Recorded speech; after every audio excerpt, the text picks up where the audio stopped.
everyone. Am I giving us our intro? I'll give us our intro. Hello, everyone. Welcome to Flights of Fandom, the stream on Matapot Studios, where we tell copyright stories better than the copyright holders. We are going to be embarking on a little bit of a multiversal adventure today. I am so excited to have some wonderful folks here. I'm going to say let's throw it over to I'm gonna introduce myself, and then I'll throw it over to Zach, and we'll work our way counterclockwise around. My name is Jeff Stormer. I am going to be your GM today. I am your voice of the cosmos, of the multiverse. We are playing a flight today in the world of the TVA, of the multiverse, of the Loki TV show, and sort of the Marvel larger multiverse. And my name is Jeff Stormer. I'm a podcaster, game designer, and the official LARP designer of the Olive Garden restaurant. You can find my games and my work at jeffstormer.com. You can find me on Twitter at Party of One Pod. I do a bunch of things, but that's not what I'm here today. I am here today to just run us through a game of Fluxfall Horizon, which recently wrapped its Kickstarter and is about exploring alternate Earths, mucking things up, chasing after secret objectives, and trying to fix that which has gone wrong across alternate Earths. With that, I'm going to throw it over to Zach. Zach, introduce yourself and talk about anything that you want the audience to know about. Hey everybody, I'm Zach, otherwise known as Great Zamino. I use he, him pronouns, and I am happy to be a regular on this show and the GM on our one of my shows that I get to run and love a lot, which is The Hole in the World, my Invisible Sun stream. But I am so delighted every time I get to be a part of Flight of Fandom. I couldn't at all pass this up either. So that's it for me. I'm just excited to be here. Let's throw it over to Calais.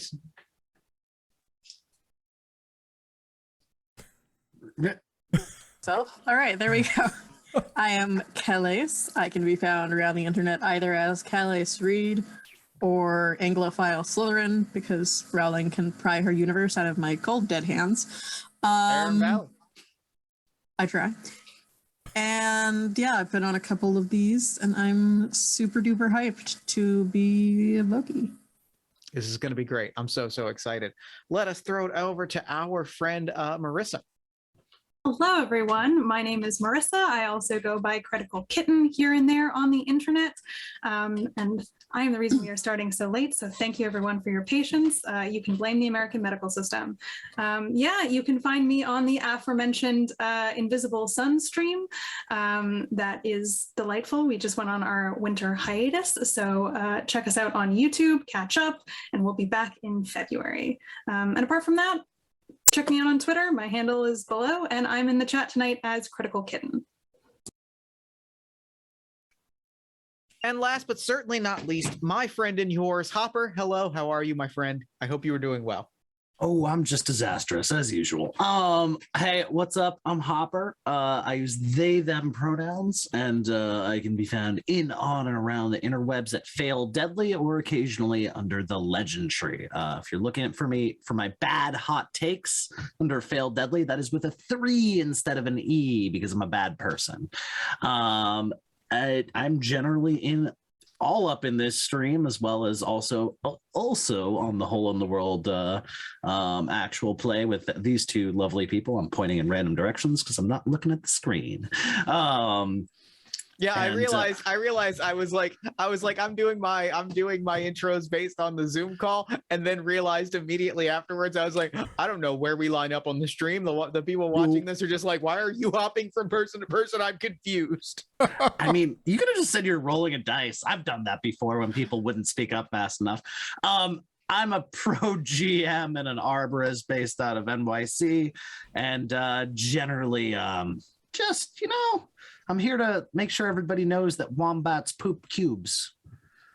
Thanks for letting me know that. You said I could talk about anything I wanted the audience to know.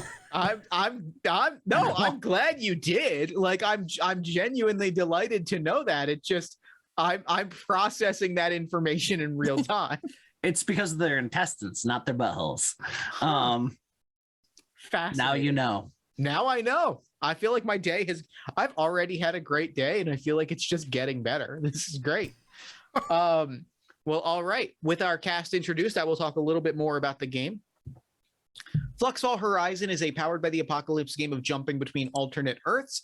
We are going to arrive on an Earth that something has gone wrong and needs to be fixed.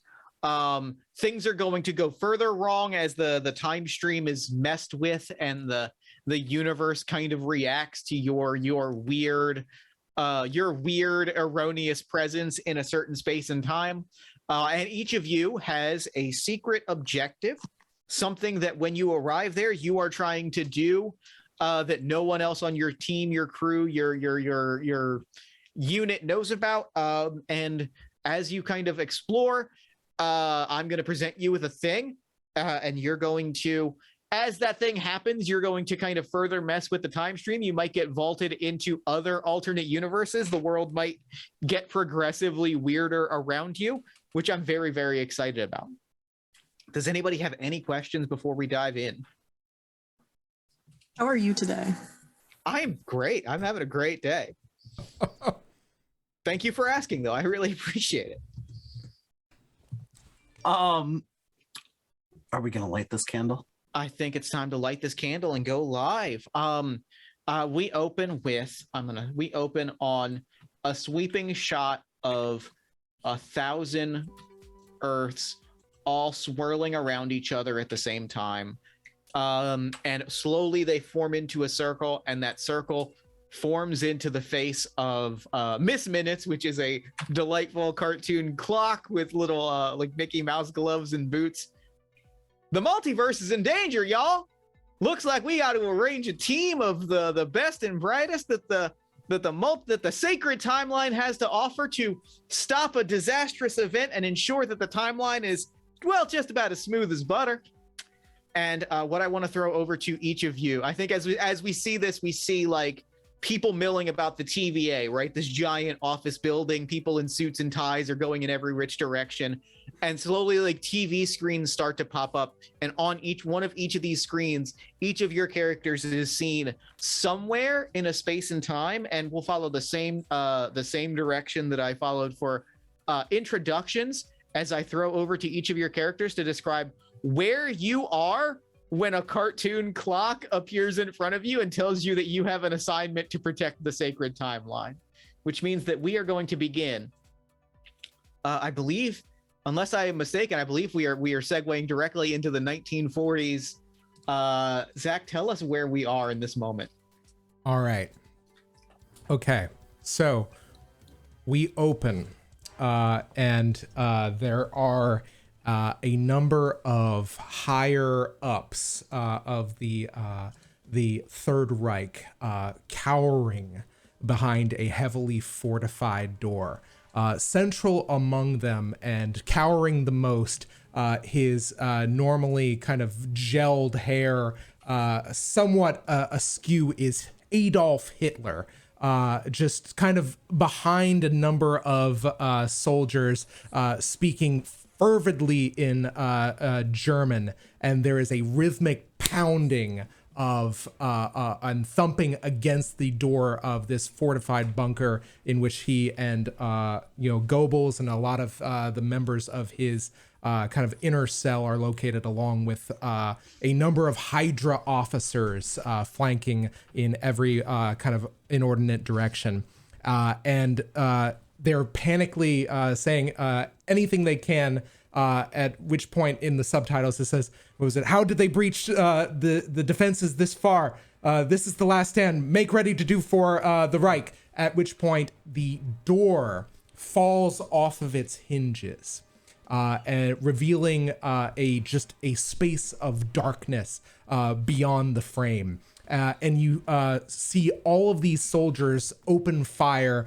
with various arrays of plasma weapons and automatic rifles into the darkness, at which point there's a lull, a moment of silence, and suddenly the darkness is lit up with bright fire that seems to come out of 2 points. as rushing forward, we see Steve Rogers, the spirit of vengeance.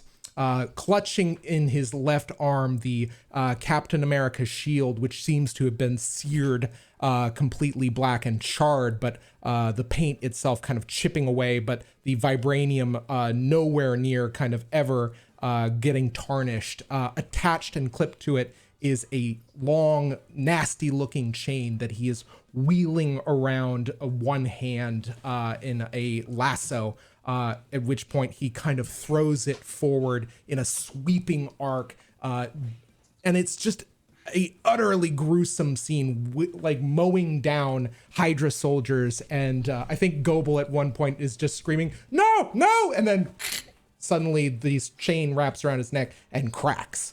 And as we see all of this, after this scene has, I think the last thing that we see is Hitler himself, like, backing away on his knees, hands up, like cowering, when behind you hear, "Well, howdy, Captain America." Actually, wait, hold on. Is that actually, you go ahead and do what you got to do. I can take a second. I got time. Timeline's fine. You do your business. I can wait. And like she kind of steps back for a second. There are these points of firelight looking out of his eyes as he as he kind of looks back and then suddenly says, "Much obliged," and then steps forward, wrapping the chain around the body of Hitler, forcing his head up after decking it with this solid right hook, pulling him close to him. You see from behind Steve Rogers, Hitler's face is bathed in orange light as something seems to be aflame in front of wherever Steve Rogers is looking, at which point Hitler screams, hair going white, eyes going blank, you start to smell kind of a sizzle, and then you watch as some sort of horrific infernal force pulls him through the Reich Chancellery floor and into hell. And then and after this, like, just kind of takes a minute and goes, "Well, damn, if that wasn't the most satisfying thing I've seen all day. Hey, listen, would you like to help us save the sacred timeline and keep this whole operation running smoothly?" And he turns to face her, the skin reforming, a little gleam of bone on the top of his cranium as he looks back, and it says, "I can do this all night." All right. And as this is happening, we pan out from one of the screens in the TVA, and we pan into the next. Where do we see our beloved god of mischief? Where do we see Loki at this moment? I'm still a little bit caught up in the sheer Jewish pleasure of listening to a graphically described death of Hitler. So I think we all are. I think we can all just take a second. Really, that was not. That's a juicy meatball. Zach messaged me before the stream and was like, "Hey, is it cool if I kill Hitler during the open?" I was like, "If you don't, I'm gonna be upset." Beautiful. Thank you for giving me that gift. Do what I can. Wow, all thoughts just vanished from my mind in the joy of experiencing that with you. Wow, I had a thought and then it vanished. Okay, where was I? I think the camera sort of follows someone walking through a library. Grand, beautiful building, bookshelves that reach higher than the eye can see and seem to just go on. Lights hanging in the air, in sort of their own little, not electric lights, but just sort of lights floating in the air. The quiet sort of murmur of pages turning and people having quiet conversations. And I think the camera then sort of hands off from the librarian with, carrying a bunch of books to a little study carol kind of thing, where a woman is sitting. She seems honestly fairly unremarkable, just one of the many scholars, nothing particularly like outstanding, sitting there with like glasses, kind of reading, like has just stacks of books and scrolls, is idly sort of fiddling with like a sort of, wow, again, train of thought, sort of one of those like pen knives you use to what's the word, to like fix the nib of a quill in one hand. Oh yeah, I know what you're talking about. Yep. Mhm. I don't remember the name of it, but yeah, I know what you're talking about. Yeah. And a quill sort of in the other, making notes on sort of a parchment-like material in the other. And to the viewer who doesn't know, this just looks like a random person. She's got like blonde hair that's pulled really tightly back in a bun. Just looks like your standard, like very stressed college student, just with piles and piles and piles of books. And every so often she's just kind of muttering to herself in what, like, to a passersby, you know, she looks like she just belongs there, but the language she's speaking doesn't actually fit with her surroundings. Like, it almost sounds like something you should be able to tell. Mm-hmm. But it doesn't quite translate in your head as you're hearing it. And she's just kind of sitting there writing and occasionally muttering to herself. And as you are writing and muttering to yourself, and it's this very kind of quiet, kind of tranquil scene. I think there's the sort of like there's this almost contentment to it, right? It's quiet, it's calm, when suddenly a bright orange cartoon clock appears right over your shoulder. Well, this ain't where we expected to find you. And she, at the first moment of the voice, like, you don't even see her move, but she turns, and the little pen knife that she was flipping is now just a dagger. Sharp, like, you can tell just by looking at it that this is sharp enough that you might not even notice if it cuts you. And she just immediately turns and is holding it out, sees the clock, and doesn't quite relax per se, but at the very least seems to sort of like back down slightly, like, okay, I'm not, recognizing. The sacred timeline is in danger, and while I'm certain that you were enjoying your vacation, so to speak, we do require the services of the TVA's favorite god of mischief, as we are. This is a hot one. This is a big one, and this is one where the future of the timeline rests in the balance. Well, we can't have that, can we? No, we certainly cannot. I mean, after all, if there's no timeline, what are you going to conquer one day? Well, conquering's overrated, but yes, I see your point. And she sort of gets up very, like, with more grace than you were expecting from the frazzled grad student, essentially, that she appears to be.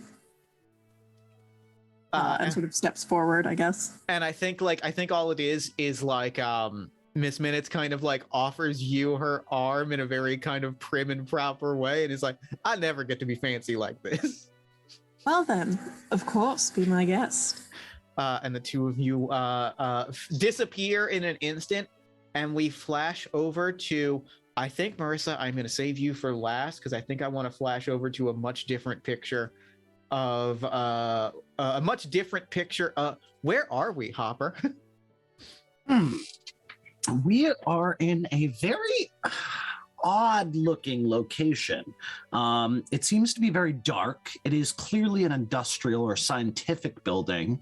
The trappings seem to be hard to say without, unless we get a timestamp. Do we get a timestamp? I think we absolutely get. We get a timestamp on the camera. For your timeline, like the thing pans out, and we get the typewriter text on it, right? Like the Yeah. Yeah. And we see 1947 or classified location operated by the Army JSIOA. I think I added a letter in there. It's the joint, like the Joint Security Counterintelligence something. And we see a middle-aged man kind of panting and bleeding from what appears to be a gunshot wound to the lower left abdomen as he's running down this hall. There are like dim glow bulbs that are kind of unevenly spaced down this long hallway. So it's kind of passing from dark into light and dark into light with this trail of blood. And behind him, you can see a figure very casually walking with with what appears to be a shotgun, just kind of just tilted back, leaning on the shoulder. The camera kind of pans in on this man who is running away, we see a von Braun Werner. I always forget how to do the German accent. And then there's I don't actually know exactly where he was working prior to NASA, but you know, like, so there's alternate timeline. It's all good. Alternate timeline. You know what? Fuck it. We're saying like this is a shield facility. It's ASA. Yeah, Shield's ASA program. And then we see you just hear a voice calling down. Just a very classic Americana voice. Nowhere to run. Werner. I already got Rudolph. Y'all thought you could get away, huh? Nah. In a very similar pose to Hitler earlier, like hands up on his knees begging. And I think like we see the gun rest on his head when Miss Minute shows up. Well, I let the last guy take care of it, so I guess it's not technically. I mean, you know, it's only fair. Technically, I should stop you right now, but boy, howdy, I got here 30 seconds late. Afterwards, though, I am going to need you to come with us and fix the sacred timeline, just as a heads up to you. Is this audible? Yeah, this is audible to you.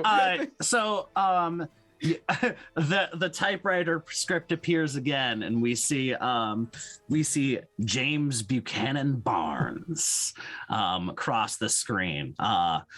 Former U.S. Army, wanted in 27 countries. This kind of dingy olive drab jacket just kind of falls open, and you see a very crudely drawn skull on a black shirt, and he just kind of turns and just kind of, you know, tentatively fires a shot at Miss Minutes, because that's terrifying.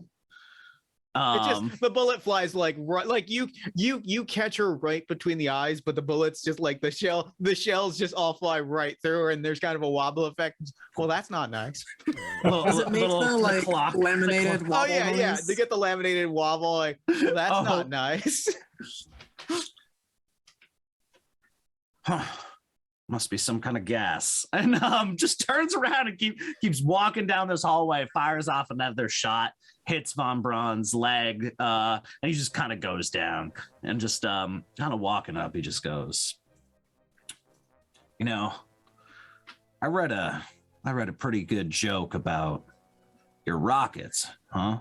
Those V2s. Somebody said you always like to say you aim for the stars, but sometimes you just happen to hit London, huh? And let's see how good my aim is. He shoots him in the face. And I think like as we hear the bullet, we hear the trigger and the thing go off. We cut back to the TVA, and this is where we're going to throw it over to our final team member. Where do we find Zavira, and introduce us to this character? Yeah, so we find Zavira in an office, one of the many offices of the TVA. It looks very sciencey. There's lots of like beakers and lab equipment, things you would expect to find in a science lab in said office. But we see a young woman slumped over her desk, clearly asleep over a book. She is wearing a lab coat and her hair is mussed. It seems that she has been sleeping here all night. On the wall are hundreds of clocks, each reflecting different times, different centuries. There are sundials, hourglasses, water clocks, incense clocks, cuckoo clocks, and interspersed with all of these clocks are charts, which reflect quantum symbols. It looks very much like complex math, but a little bit more wibbly wobbly.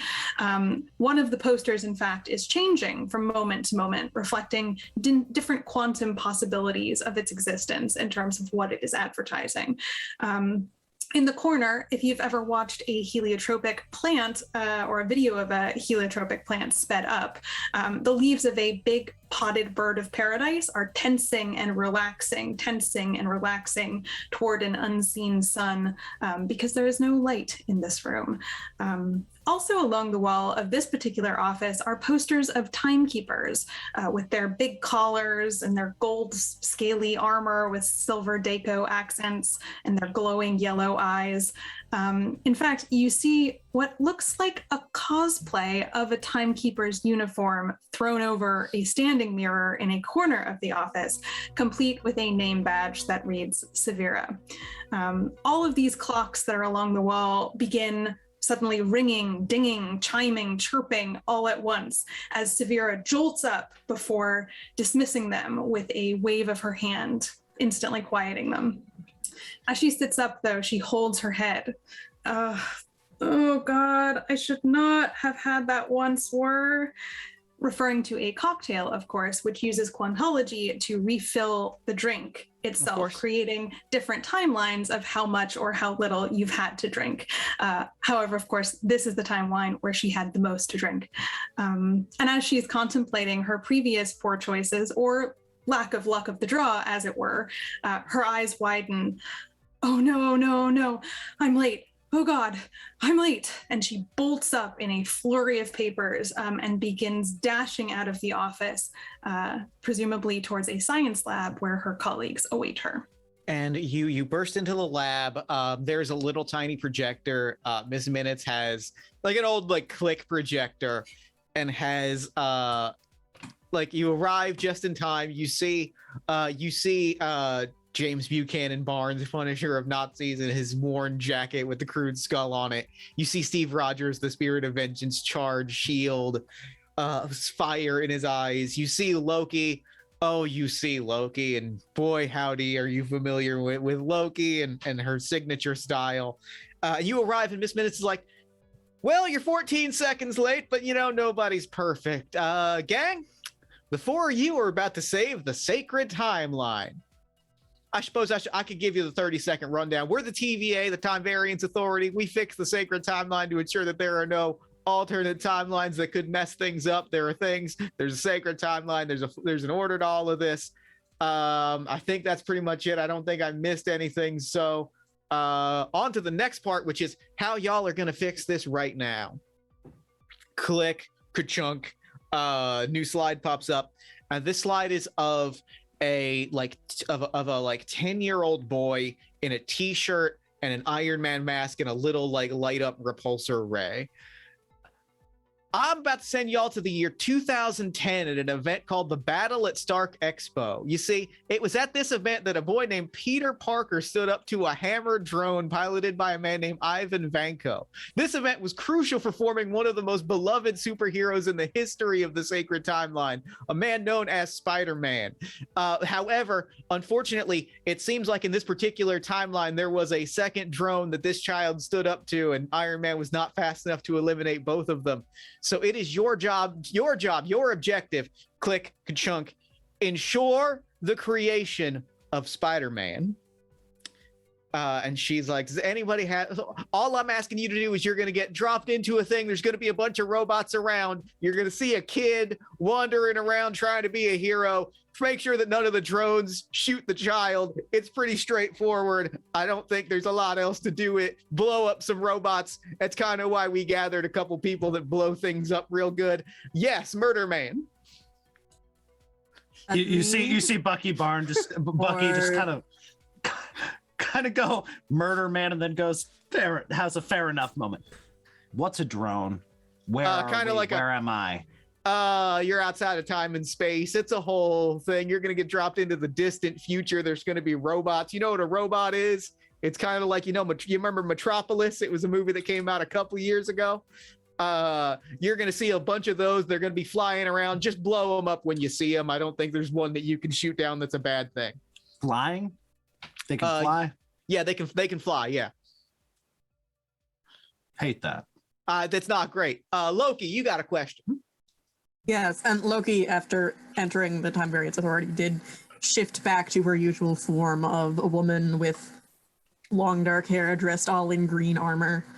Why do you need all of us for this, if we're just to kill one drone? Well, there's a few different drones, but also, this is one of those things where,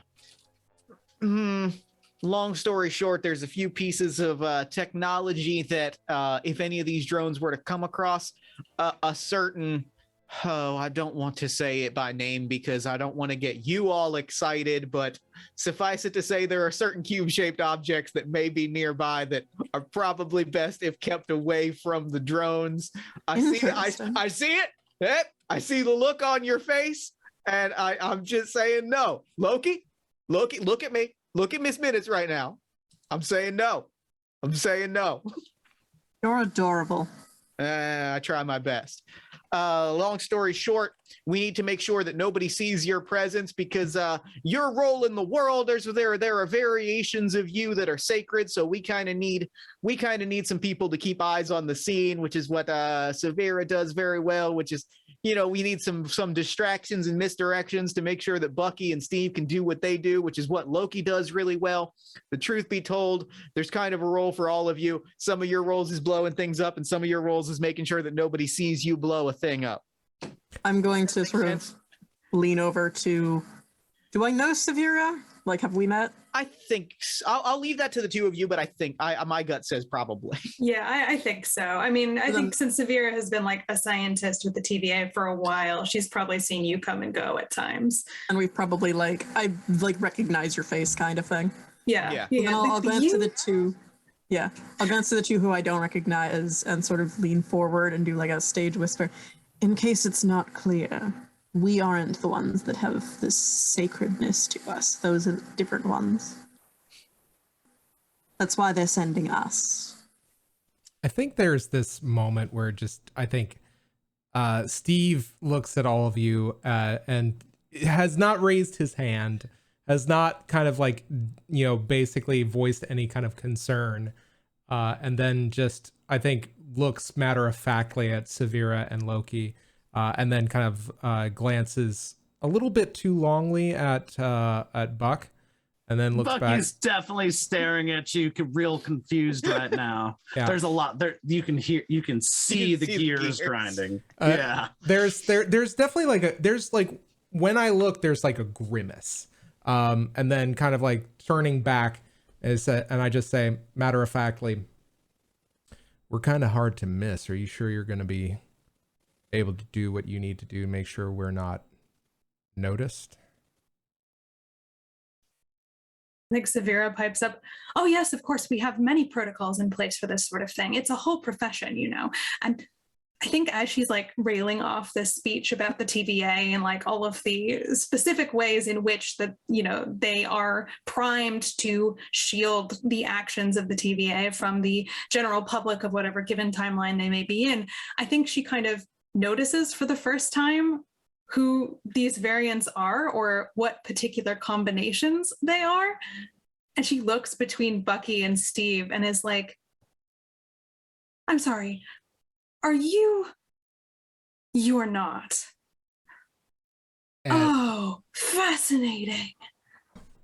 Oh, Zavira, they don't know. It's best that they might figure it out on the fly. We don't really want to inform them about that. It's best that we keep this quiet. No, of course. It would spoil the linear time, chronology. I'm so very pleased to be going on this mission with you, both. And nothing for me. I'm Oh, hurt. you, Loki, I know you.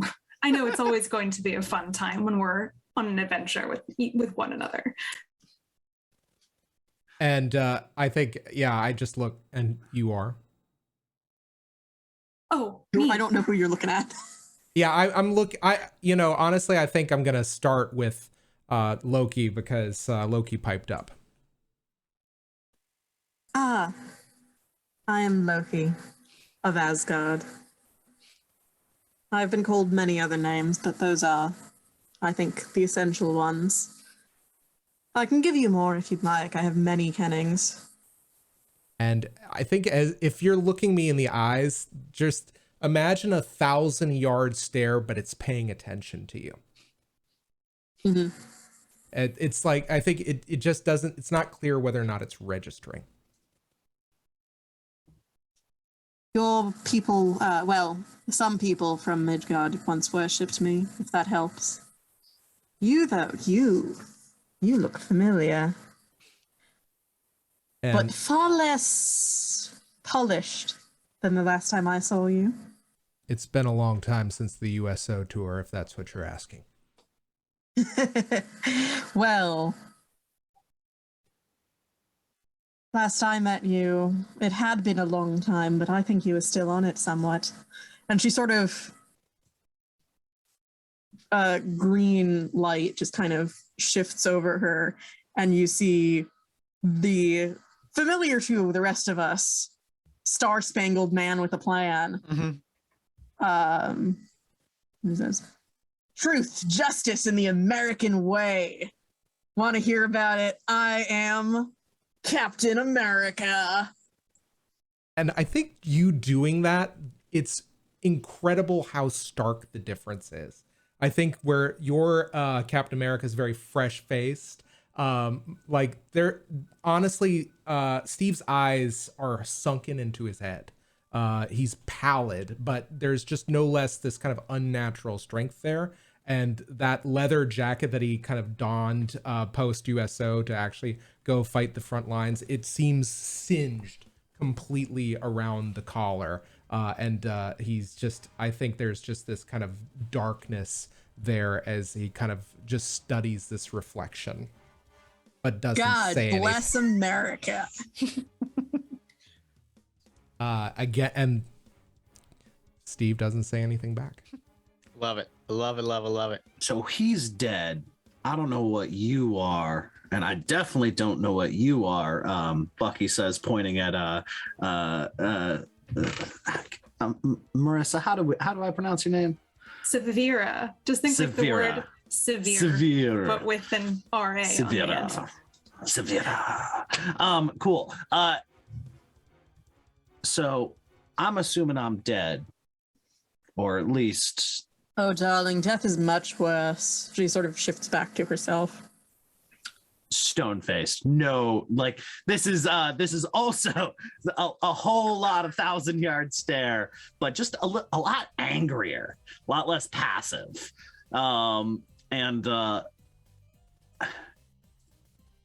Yeah, he's dead. You're weird. And what are you? I'm a scientist. Well, so to speak, a certain special kind of scientist. I've, in fact, trained as a scientist here my whole life. I'm a scientist of time, you see. I am what the TVA does. Although I don't usually go out on field missions. I'm most of the time in the lab. So this is interesting. It's going to be fun. They're very bad at explaining things here. You'll get used to it. Yeah, you pretty much got the details. We got a time scientist, we got a god of mischief, we got murder man, and we got that guy's dead and a ghost. I'm the god of mischief, in case that was unclear. Any other questions? Great, looking great. Enjoy your mission and bless the sacred timeline. and in an instant you are all you blink. Well, as you do that, like you kind of see around you like 2010. You see around you like what we recognize as like 2010 era. The Earth is like appearing around you. You see skyscrapers, and you see things like appearing around you, and suddenly in the sky, and like Loki and Zavira, you see this. And actually, I think before this happens, Zavira, you feel something on the back of your neck, like a tickle on the back of your neck, and you, without even blinking, shoot your head to the right. And suddenly, and as you're just feeling something like a shock to your system, the world of 2010 is starting to appear around you. And as that's happening, Loki, you look up in the sky and you recognize Nordic runes very specifically up in the sky, like as the sky goes red and there are giant stories tall runes in the sky, and it just like, it does not look like the way 2010 is supposed to look. And as this is happening, all four of you are looking around, and suddenly Miss Minutes appears again and starts like flicking from place to place in a way that like is very kind of unstable and like jittering, almost like there's error with the feed, like okay, gang. It seems like the multiverse, no, that's not right. There shouldn't be one of the time. And like suddenly in an instant, you're all on a city street. And you look around, and Bucky and Steve to an extent, but Bucky, like you kind of recognize where you are is clearly like in New York City. Give me 1 second. But it's real wild, huh? This is important. You look around. There's a few things that are immediately weird. You look around and immediately you're like, oh, this is New York. It doesn't quite look like my New York. It looks like you're in the future a little bit, maybe like 10, 15 years in your future, but it's definitely New York. Well, the weirder thing is that it's Queens. So like, that's the weirder part of the equation. But you look around, like you do not look like, it's not look like 50 years in your future. This looks like maybe 10 years in your future tops. And it looks like maybe you are all dropped into the wrong place, because it does not look like you're in 2010. It looks like you are in, and suddenly Miss Minutes appears again, still jittery. New destination, new objective, new destination, Earth 1962. And suddenly text starts run, like you just all start seeing holograms of things. An alternate Earth in which the heroes of World War II, and you see the yellow outfit of the Wizard running by, and Miss America standing triumphantly. Never retired post-World War II. The ravages of McCarthyism never claimed a generation of heroes. Those heroes are still active on the streets. Your objective, and this is where I think I might call for a short break, because this is a good cliffhanger to open up the sandbox. What you see very specifically, let me change the music a little bit here.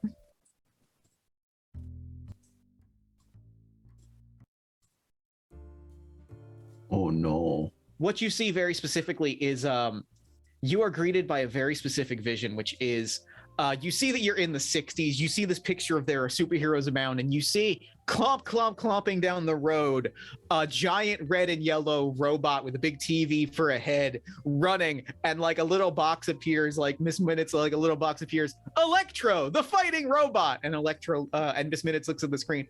Fun fact, there was a robot hero named Electro as far back as the 1940s, y'all. That's a fun comics fact. This robot is running in front of a man carrying a bag of money with a ski mask pulled over his head. And you see In this front of or after? Running in front of is being chased by this robot. This man with a ski mask, a pistol, and a bag of money is being chased by this jarred superhero robot. Your objective, ensure the creation of Spider-Man. Uh,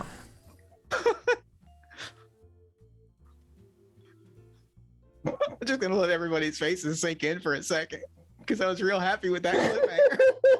Oh my god.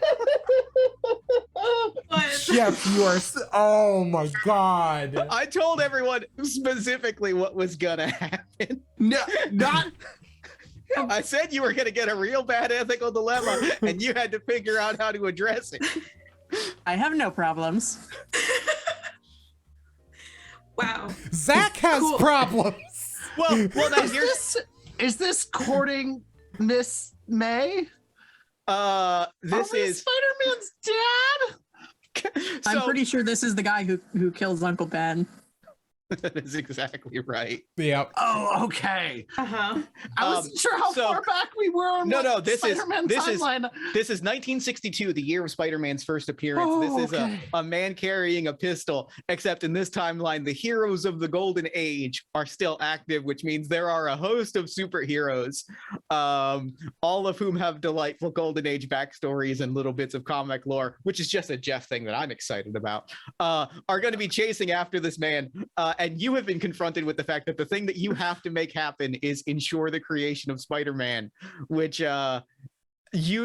like I'm leaving in the hands of you, the play. I think like you are informed. I think we get like a brief crawl. I think Miss Minutes briefly informs like this bandit is going to break into the home of one Ben Parker, and there's going to be a scuffle. Ben Parker is going to die, and in that moment of loss, that moment of shirking responsibility, those consequences are going to haunt young Peter Parker to a point where he becomes the hero known as Spider-Man. You need to ensure that that happens because the world needs a Spider-Man. And so you are all confronted with this. This is the thing that you are being asked to do. Your objective is ensure the creation of Spider-Man. When we come back from our 5-minute break, you have to figure out how to ensure the creation of Spider-Man. If that means that this innocent person has to die, or if not, if you choose another path, the world is your oyster, and I sincerely hope that you as superheroes find the way to make this happen. Heroes. I'm just You- glad we're not gonna be Spider-Man's dad. No, you're not Spider-Man's dad. I was like, that's such a weird. Welcome to Back to the Future. Right? You thought this was Marvel. It's So not. that is Wibbly wobbly. that is the ethical dilemma that I am placing in your laps, is that you have been tasked with, due to a multiversal mix-up, you have been tasked with ensuring the creation of Spider-Man, which unfortunately means the death of Uncle Ben. I'm saying this to you as I say this to the listeners. I don't have any I don't have any like set pieces or anything planned. Anything I plan is going to be in response to what you plan to do, which means if you can find a way to do this better, the objective is ensure the creation of Spider-Man. Everything else is in your hands in this moment. I've got your secret objectives, and they will come into play. I've got some chaos that we'll throw in, and we will kick things off into high gear when we come back from break. Jeff, you're a mad genius. Hey, Okay. everybody. Welcome back to Flights of Fandom, our TVA multiverse Marvel adventure in the world surrounding the Loki TV series. My name is Jeff Stormer. I am your voice of the cosmos. I am your Miss Minutes. I am your ethical dilemma for the evening. My pronouns are he and his, and I am a podcaster, game designer, and the official LARP designer of the Olive Garden restaurant. You can find my work at jeffstormer.com, and we are going to run around the table in the same way that we did before to introduce ourselves, talk about the character that we're playing, and what I want to hear from each of you immediately. I will briefly reintroduce the scenario. I want to hear your name. I'm going to hear the character that you're playing, and I want you to talk about like your impulse, because I think we cut to a few minutes later, right? Like I think that we cut to a few minutes after the reveal. This is kind of the next issue in the comic series when you've kind of had a moment to formulate your plan and your thoughts, and then we'll kind of go off and break off into teams and start acting out plans from there. So with that, we are going to throw it over to, go ahead. I do have one question. Yeah. When we were like popped up here, do we still are we still wearing the same thing? Have we been disguised at all, or is it just kind of left up to the magic user who can do illusions? I think it's macked up. I think it's left up to the magic user that can do illusions. I think for the most part you were, because like a big thing was, so the scenario as we've left it was when we last met our heroes, the plan was to have you dropped off by the TVA in 2010 New York in the battle at Stark Expo, where you were going to protect a young Peter Parker from hammer drones and help him become Spider-Man by having the moment that he shares with Iron Man.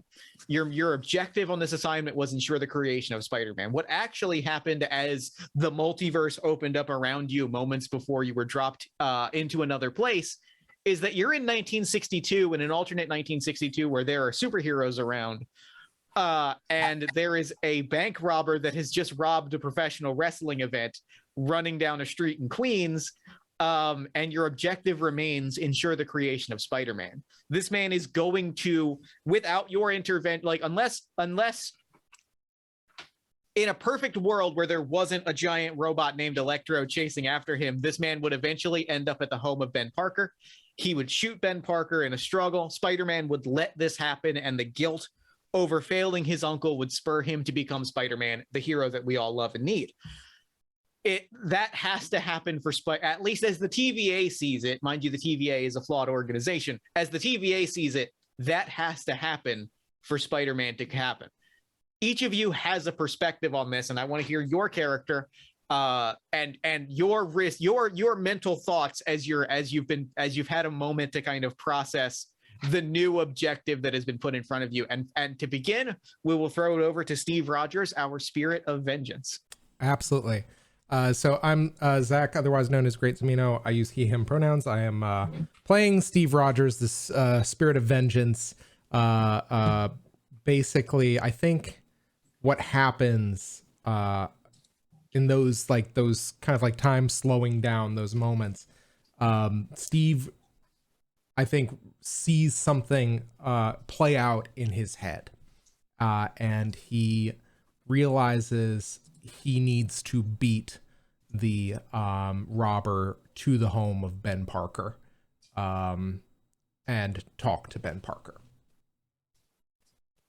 I love it. I love it. Let's throw it over to our god of mischief, Loki. So Loki is just, all right, fine.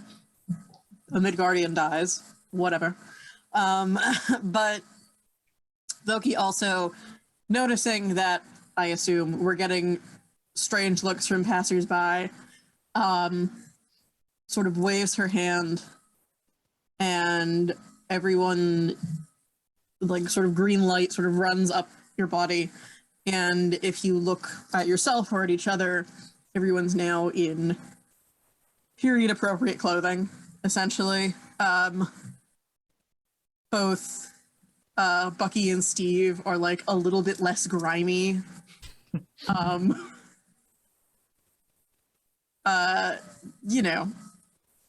I think you were muted possibly. Oh no, sorry, I didn't actually mean to talk out loud. I just did this and said un pequeño under my breath. Sorry. No, fine. But yeah, just, she looks very, well, fashion plate, long sleeves, long, sort of wide skirt. Everyone else looks probably fairly also like neatly dressed. I don't know what 60s clothing looks like. I don't remember. I kind of love Very mod. It's like, yeah, I kind of love. I'm just thinking love, 70s, and that's wrong. The thing that I visualize is like that Bucky and Steve in particular are in like 60s mod versions of their outfits. So you still have the painted skull logo, but like your military jacket is like a 60s military jacket, and like those changes are like stylistically too. If this character was designed in 1961, what would they be wearing? Probably, although like shades. I'm just seeing like less grimy and like sweaty and gross. I'm seeing blonde mutton chops for some reason. Sure. They're on fire. They're definitely fire mutton chops. They probably don't look on fire because she's trying to make everyone look like relatively normal. So they have the 60s kind of feather. What I pictured the 60s like feather, so that they look like they're on fire, but they're flowing. I'd love that. Love that. Bucky, I'm gonna give like one of those old Beatles mustaches, like the sort of goatee thing. I love this. Yeah, absolutely. Oh my god, please. crime. All right. This is a crime. Let's throw it over to Zavira, she who arrives. What is your view on the scenario? Yeah. So hello, my name is Marissa, she, her pronouns. You can check out my work at marissacores.com. And I am playing Zavira, the time scientist from the TVA. She is thinking about this scenario, I think, in part because the TVA is so used to seeing all the world as a stage, right? Like no particular moment in time is reality quite so much as it is for people who have come from a specific moment in that time and then are taken out from it. So for her, it's kind of like getting the sense of like, how has this stage been set? Who is here? You know, what narrative levers are there? And also broadly speaking, you know, like what do we want to play out here? What is an interesting narrative turn that also accomplishes the objective?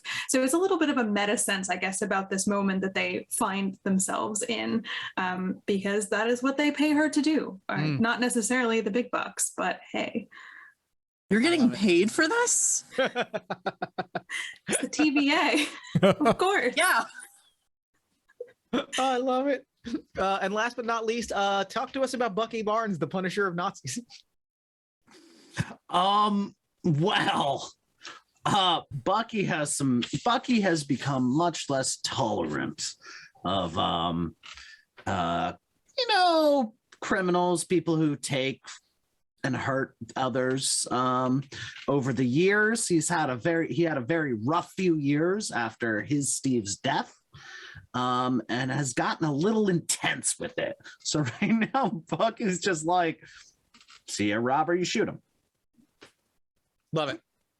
Is the general vibe. So I'm kind of picturing like, I'm picturing a kind of I feel like Loki may have given me an extra like jacket over, or like a coat over everything else, because there was definitely a very like two very conspicuous firearms that Bucky had, because you know he's the Punisher, Bucky the Punisher.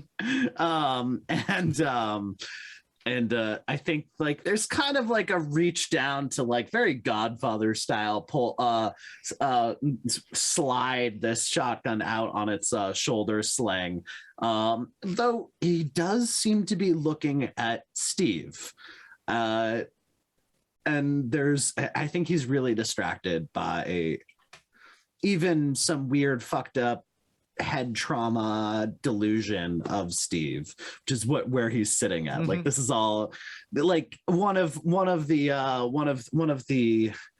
NASA Nazis probably slipped him or got him with some sort of gas or something, or he got shot in the head and he's just bleeding out right now, but this isn't real. So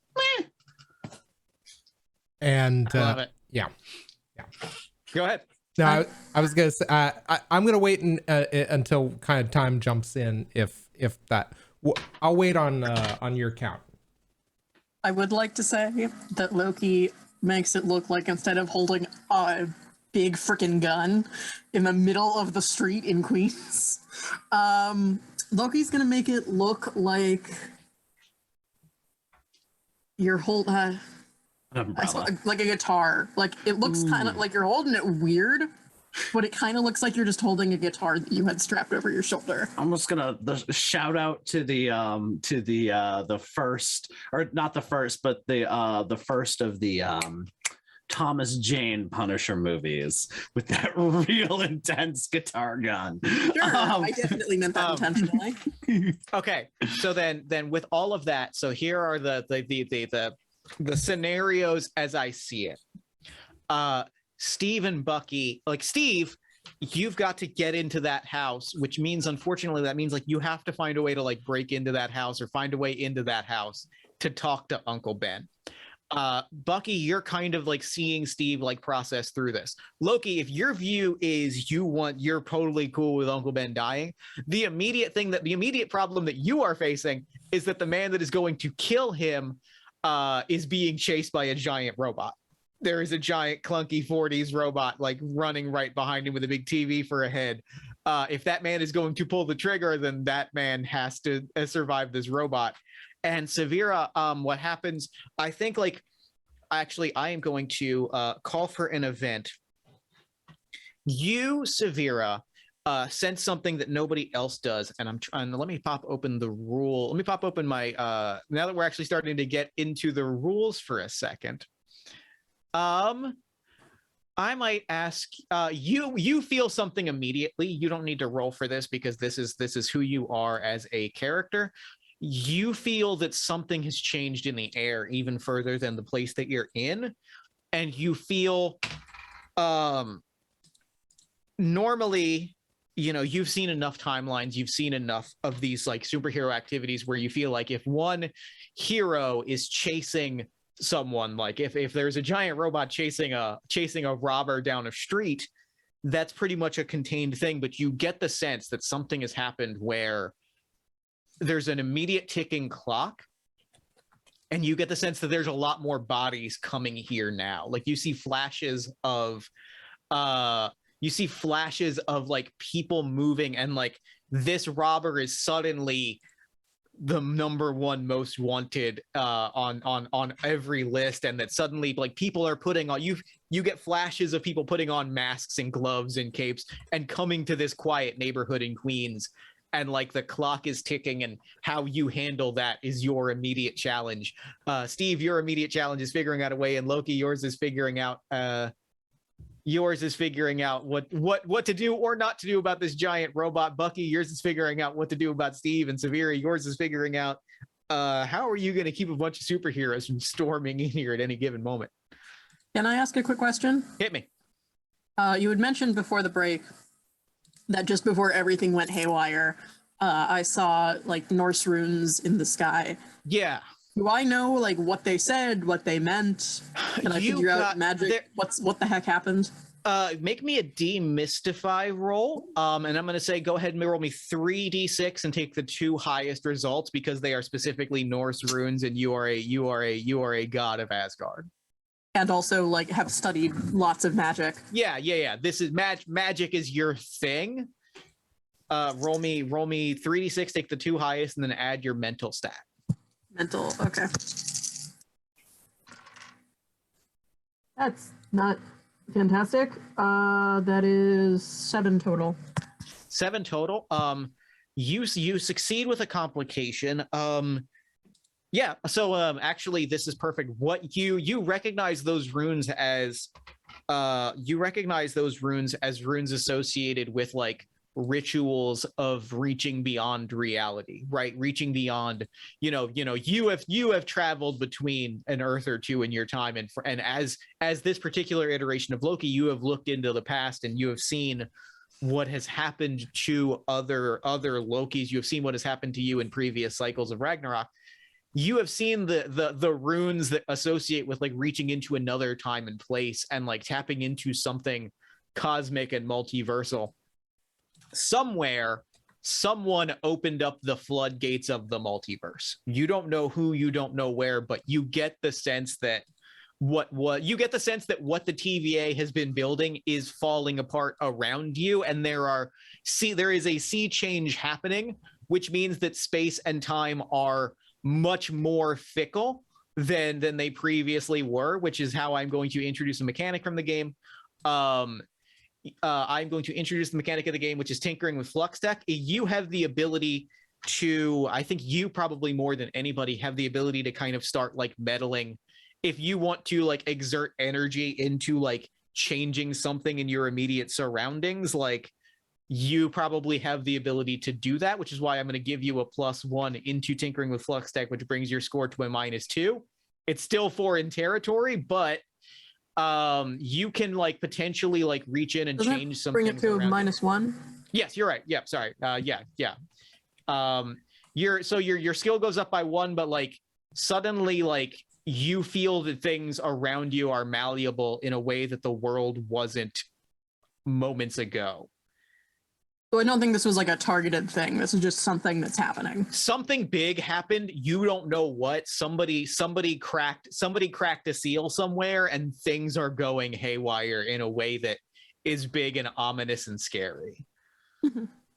it doesn't necessarily have anything to do with you, but like something is happening somewhere, and you witnessed that, and that means that like things are a little bit in flux, to pun intended. Like things are kind of in that space. So who would like to try and address their particular challenge first? I would. Go for it.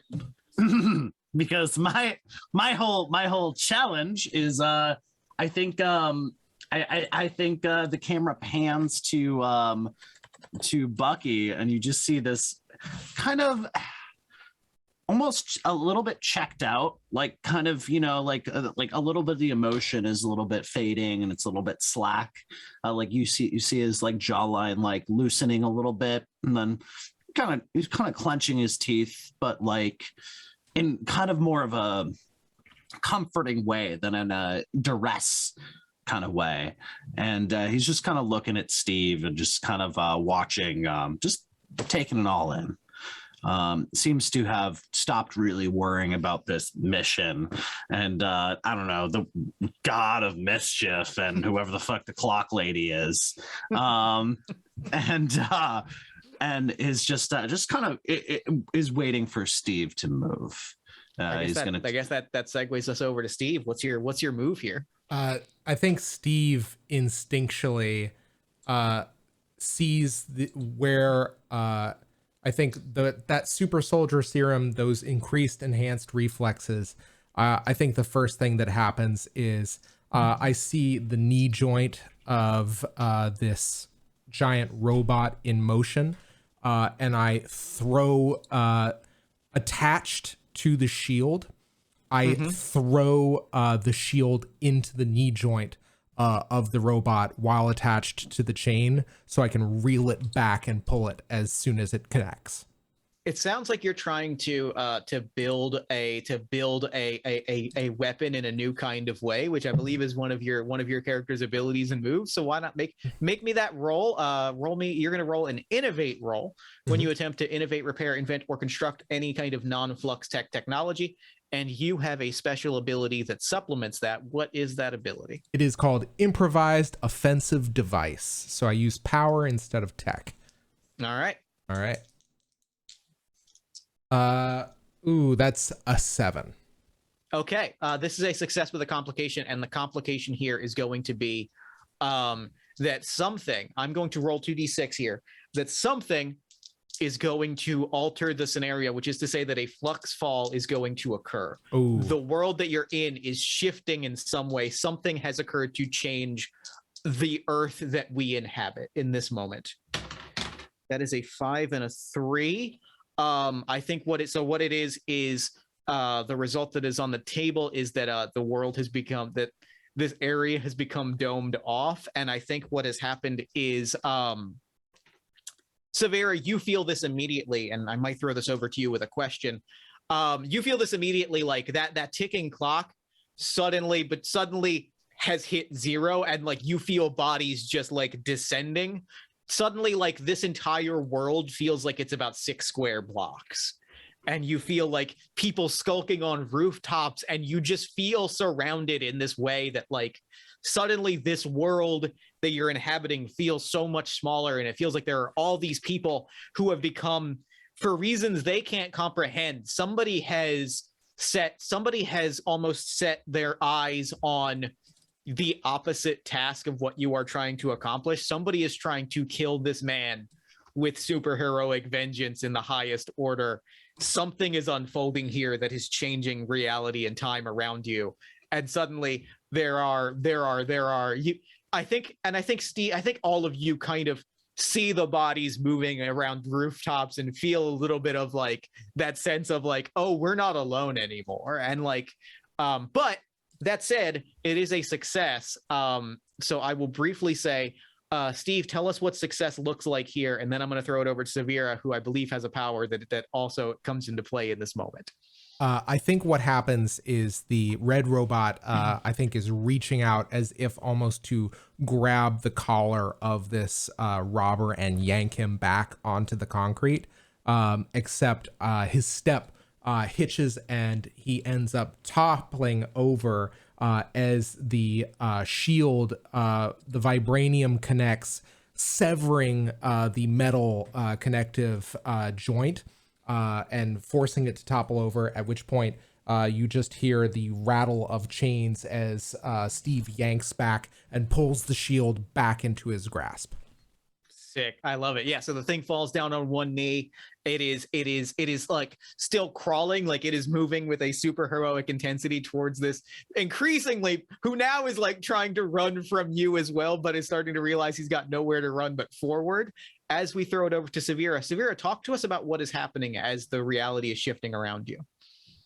Yeah, I mean, I think Zavira is used to this sort of feeling, but I think like she's not as used to it happening in real time with her in this particular kind of like moment or world. So I guess the scientific part of her brain is sort of clocking like, oh my God, like I'm in the middle of a quantum flux, like something has changed, something is happening, things were not as they were before. And she's trying to note those sorts of things down while at the same time, you know, her mind is spinning, how do I get these people to stop? How do I control a mass amount of people, each with individual objectives, each who might try to go after this person in their own unique way? I love it. I love it. Now, I believe you have a special power that comes into play when a Fluxfall occurs. Is that correct? I believe so. I know you did because I wrote it and it's in the chat. Amazing. Yes. So this is the multiversal knowledge. When initiating a lance after learning, when a Fluxfall occurs. Yes, after learning the basic details of a world, you may suggest one additional change. So what change are you able to, like, as this is kind of happening, like you are an expert and like you are kind of grounding this, you are able to direct a little bit of this flux. What changes in the scenario that moves it toward, like, now that you've moved into a new world, what is the thing that you are kind of able to move this world in a specific direction? Yeah. So what this is going to be is that in this world, superhero codes are keyed very deeply into morality. So for instance, the punishment cannot be larger than the crime. Someone stealing money can't be killed for that. Someone killing could be killed for that. And so I think what this is going to do is it's not necessarily going to stop the other superheroes going after this robber, but it's going to make sure that they can't do away with him. And equally, I think it's going to reinforce a kind of superhero hierarchy, right? Like there are some superheroes who are great heroes. There are others who are lesser heroes. And there's kind of like a code of actions. They can't all necessarily attack at once. For instance, they kind of have a pecking order in terms of who goes after this guy first and who gets that precedence.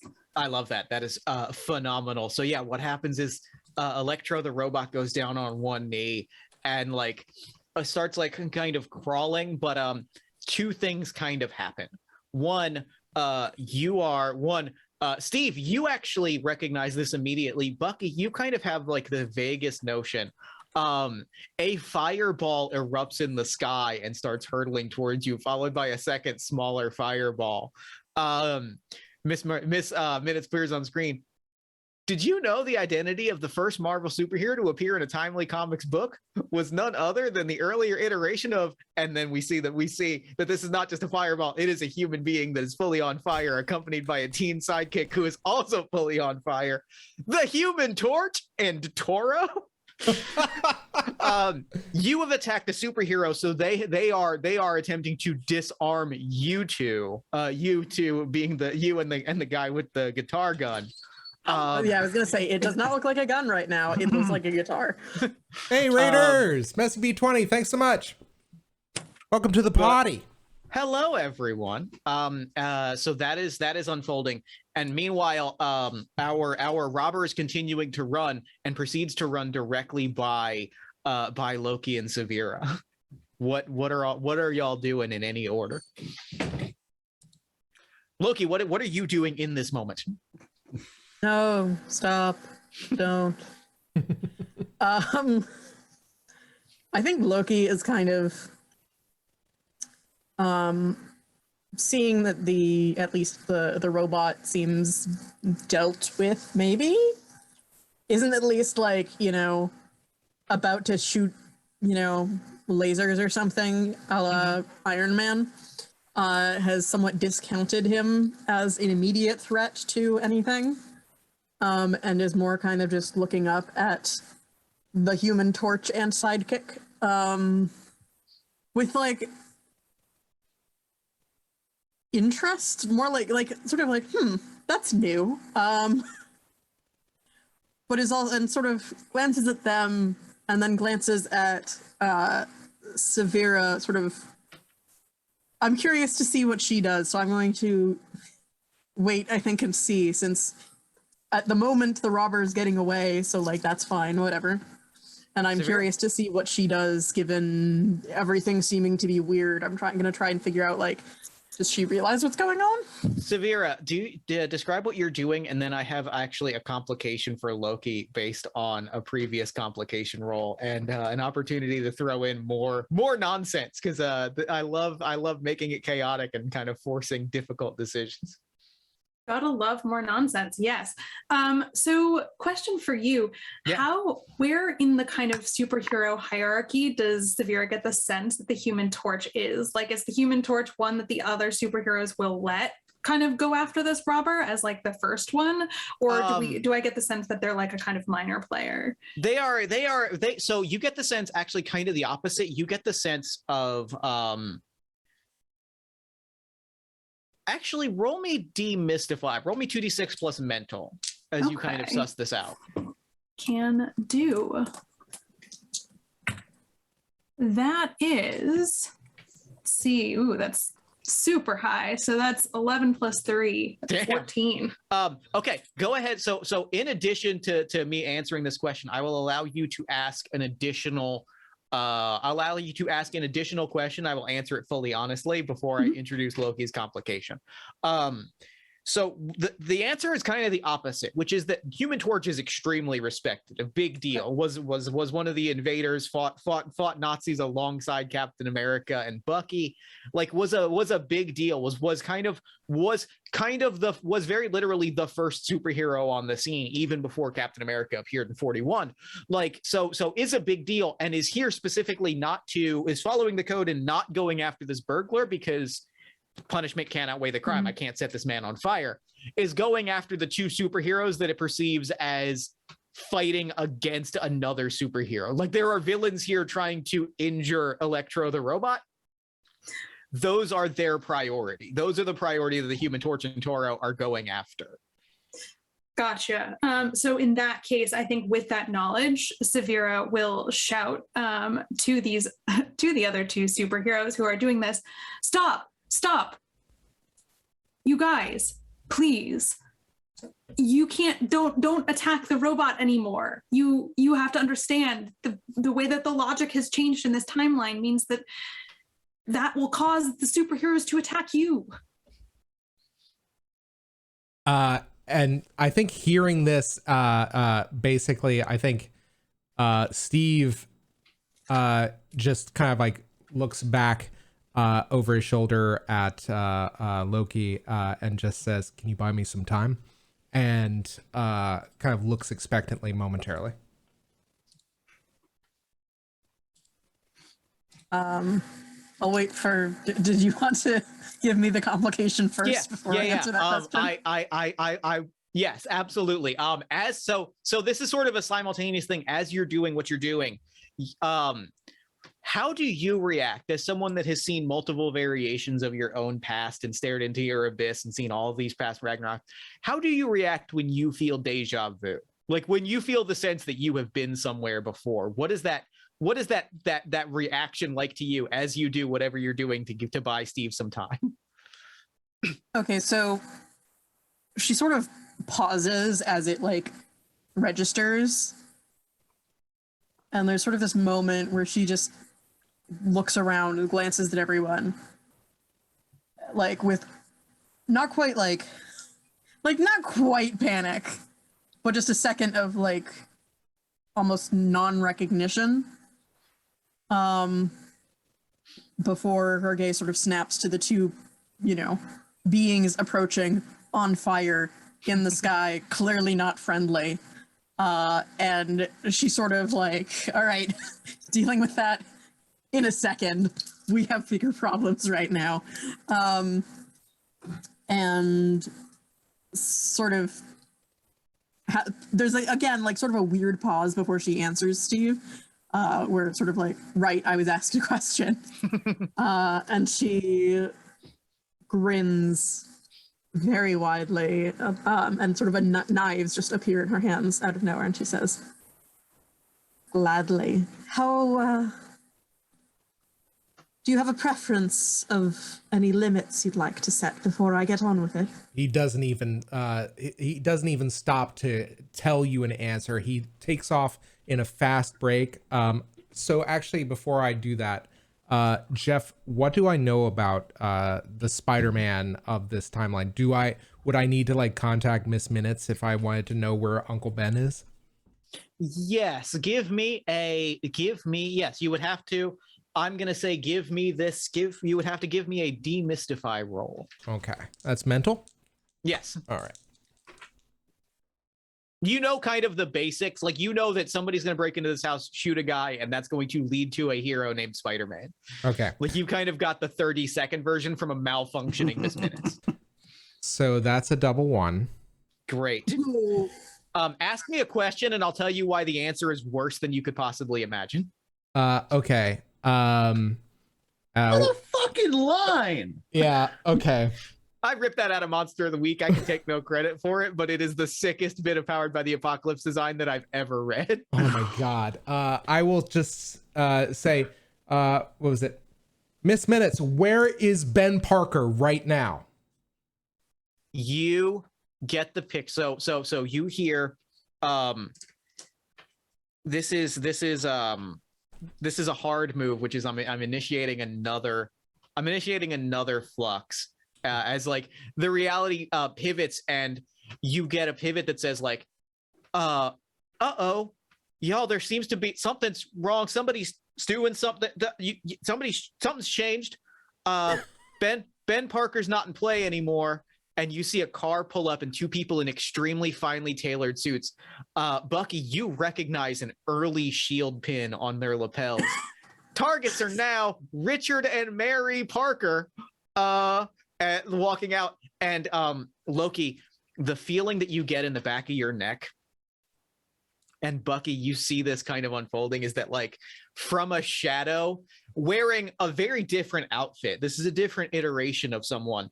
This is the pre-Jack Kirby iteration of this character, but like coming out wearing a beautiful pink outfit as goblins kind of crawl around him, stepping out like luxuriously adjusting the devil horns in his beautiful blonde hair. Loki, you ain't seen this version of yourself in a long time. Oh my god. And and suddenly, Loki, you have a dawning realization. Oh, you've seen that suitcase in Richard Parker's hands once before. There's something in that suitcase that's real valuable. There's a cube in that suitcase, and it seems like this Loki's got pretty similar ideas of going after that cube. And Bucky, you're watching this. You see this person emerge from the shadows. You see goblins crawling. Loki, you see yourself going after this very, like, you see yourself kind of crawl out and like being ready to strike. And the situation has gotten a lot more complicated. But so, Steve, to answer your question, your target is right there in the driveway. Okay. And Zavira, there has been a flux if you want to change something. Ooh, interesting. What do I want to change? I think you don't have to change anything, but you have the ability. Okay. All right. I think I'm gonna hold my change for now. Okay, yeah, that's fine. All right. What are the rest of y'all doing as this new information has emerged? I sort of turn to my other self, and there's another moment of sort of a frozen, like, Fireball Man eye is still contact. hurtling towards all y'all. I don't know if we meet each other's eyes or if he's more focused on the cube. But there's another moment of like freezing, of like, I can't find the word I want, but she sort of just freezes for a second. And then her gaze turns to that same suitcase, and a grin identical to the one that I assume the other Loki is wearing spreads across her face. And she's gonna dart forward for the suitcase. Hell yeah. In movements that are like identical. Can I upset all of this? Please do so immediately. Dear I was going to throw it to gods. you because I was going to throw it to you immediately. Bucky's gonna let loose with a very and deliberately not hitting anybody, because they don't have any. He does not have any proof that anybody's done anything wrong except for the robber guy. Who is he? Is he still within sight? I think he's hiding in some bushes. All right, I think the situation is.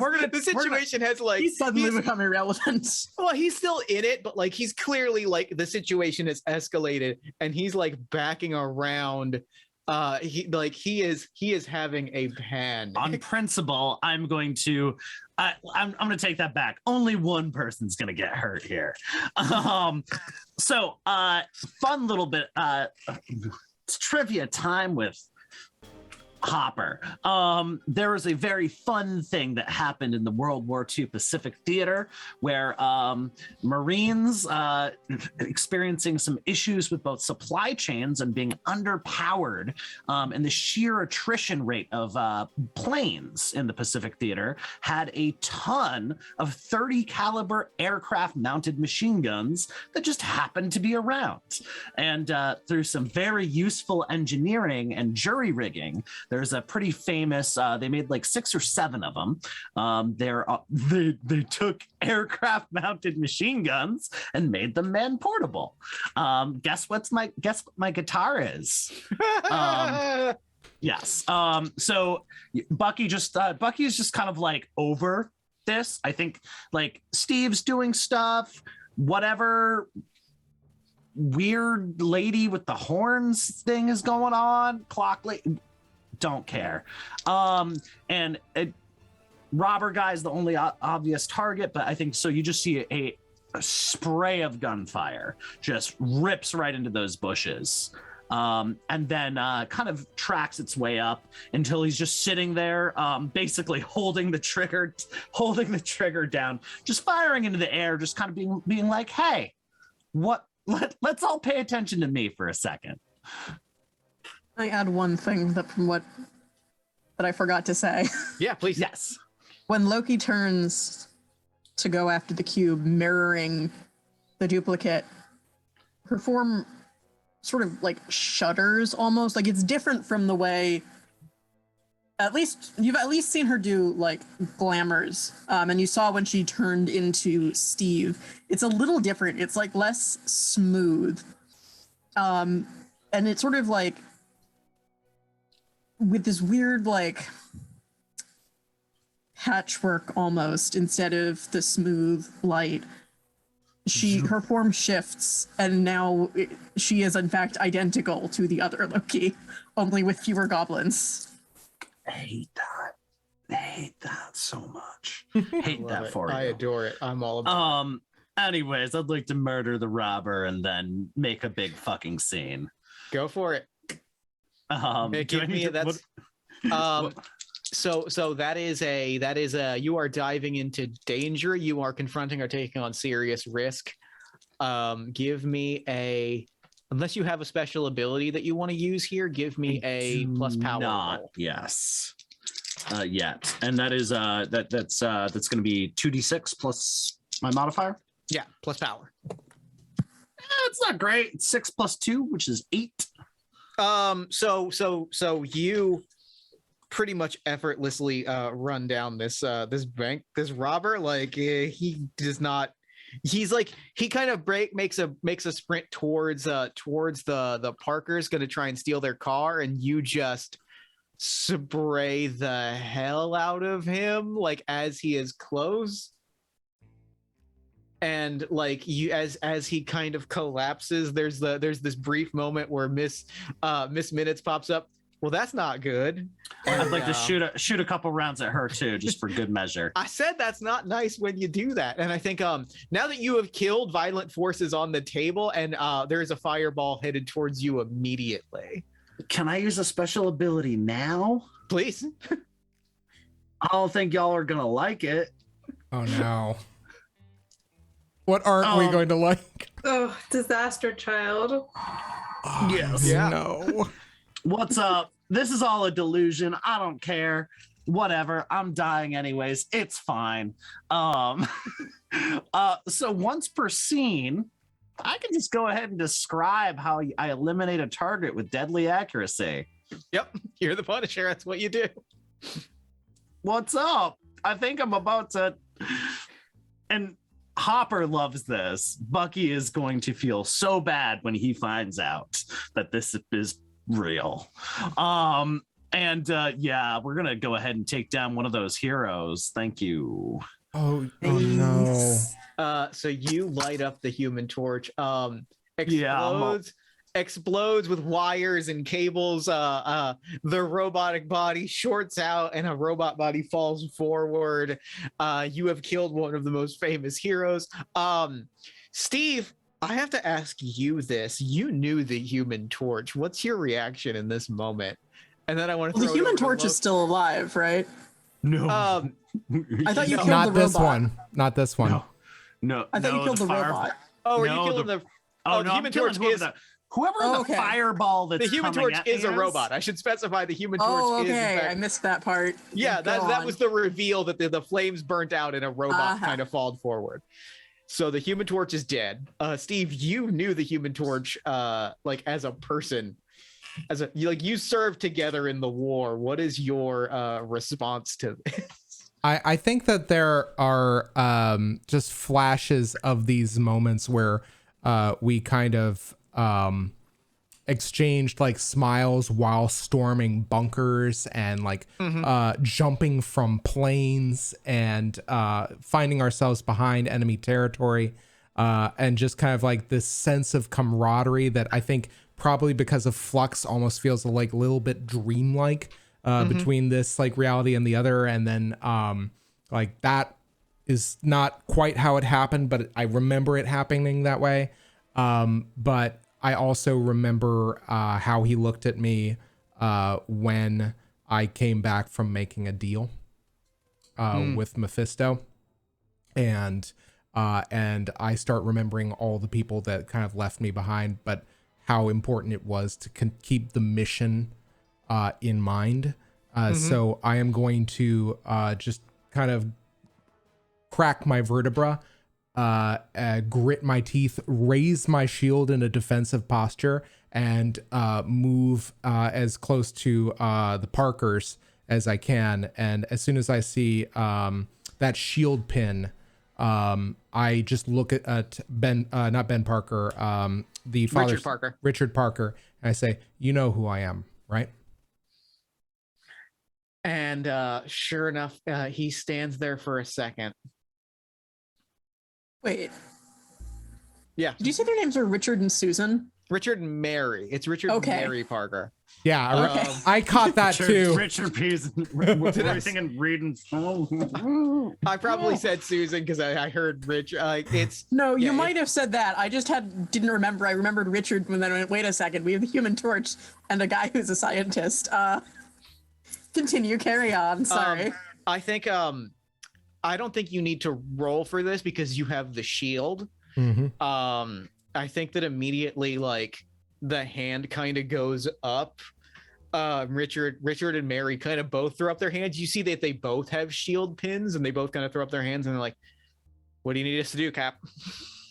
I need us to talk inside. And I point to the house and I try to like continue the defensive posture. Now would be nice. And they immediately start to move, and that is when the two Lokis descend upon you. And I think that's the moment where you have come face to face with your doppel.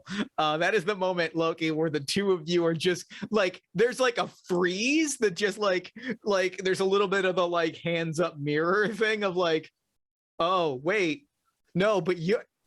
And the first Loki just kind of like hands on his hips, like, oh, this is great. I didn't see this one coming at all. I didn't remember this way, but let's go for it. I'm gonna just reach down while he's talking and grab the suitcase. Oh, I love it. I love that. Like while he's slightly distracted.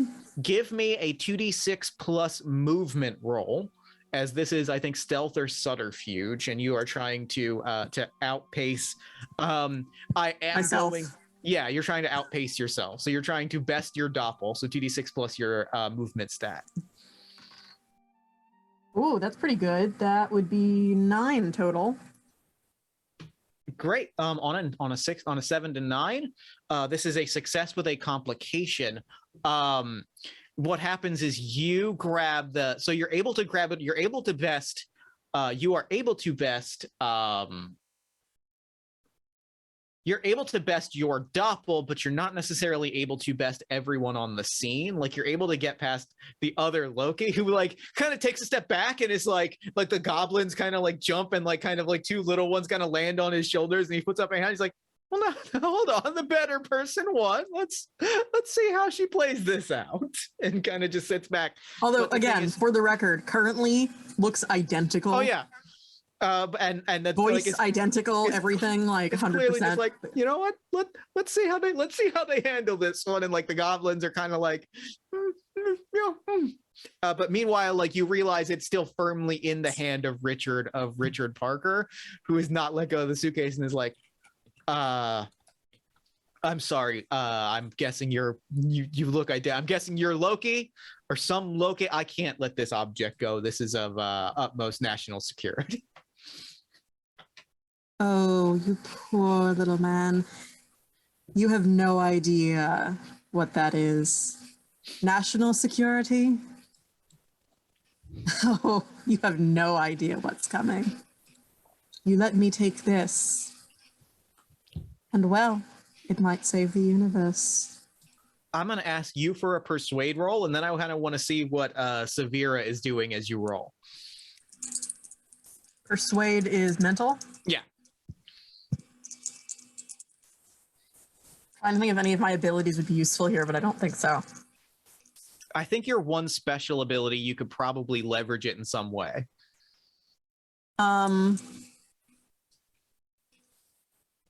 Sure, I'll try it. Or the one that I gave you, I think could come up here. Like if you want. Yeah, what can I use to my advantage? The other Loki. If you can come up with a way to work together with the other Loki to grab this, I'll give you the briefcase.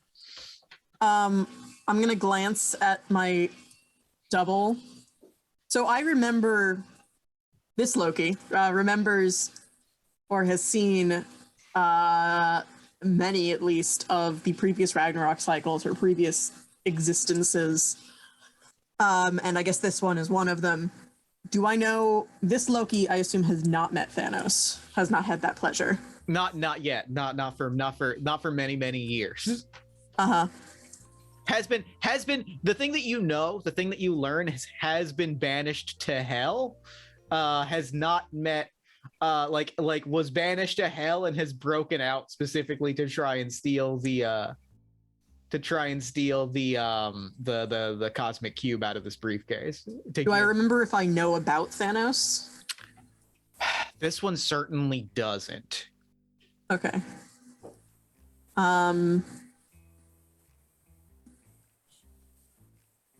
Okay, I'm just gonna sort of glance back at my double, at like hand on the thing. I'm like, I'll be nice and not just rip it out of this guy's hands because I'm probably stronger than he is. But I'm gonna glance back at my double, and her form sort of shifts again a little bit. Mm-hmm. Like it still seems like it's the same one as, but like something about the grin just goes crooked, like there are scars there tugging it out of shape. And the hair turns a redder color. And there's some like, yeah, let's just go with that. And how do I want to phrase this? She says, "You've heard the prophecies of Ragnarok." Kind of pauses. Yes, I've read. Would a you book like or to two. control how it happens? Oh, now you're speaking my language. See, I knew that I liked you. I knew I liked us, and like immediately like grabs Richard in like a sleeper hole and just like rips Richard away. Richard is now he's now grappled by the other Loki. The Loki on your side, Steve, has the briefcase. The two of them, Richard and Mary, are battling with this second Loki. Zavira, what are you doing? I think Zavira is going to assist the second Loki. Mhm. And Which one's the second Loki? I've lost track. I think the Doppel Loki, I think. Okay. Yes. So, and I think kind of for flavor, but also, I don't know if there's a mechanic for help, but nonetheless, I think like Zavira is going to say in so doing, like, be careful that you don't let that briefcase get between you. It's very important that variants work together. Do not fight your other. I think this Loki pauses again at that, and there's again that sort of shudder and her head kind of twists. Variants.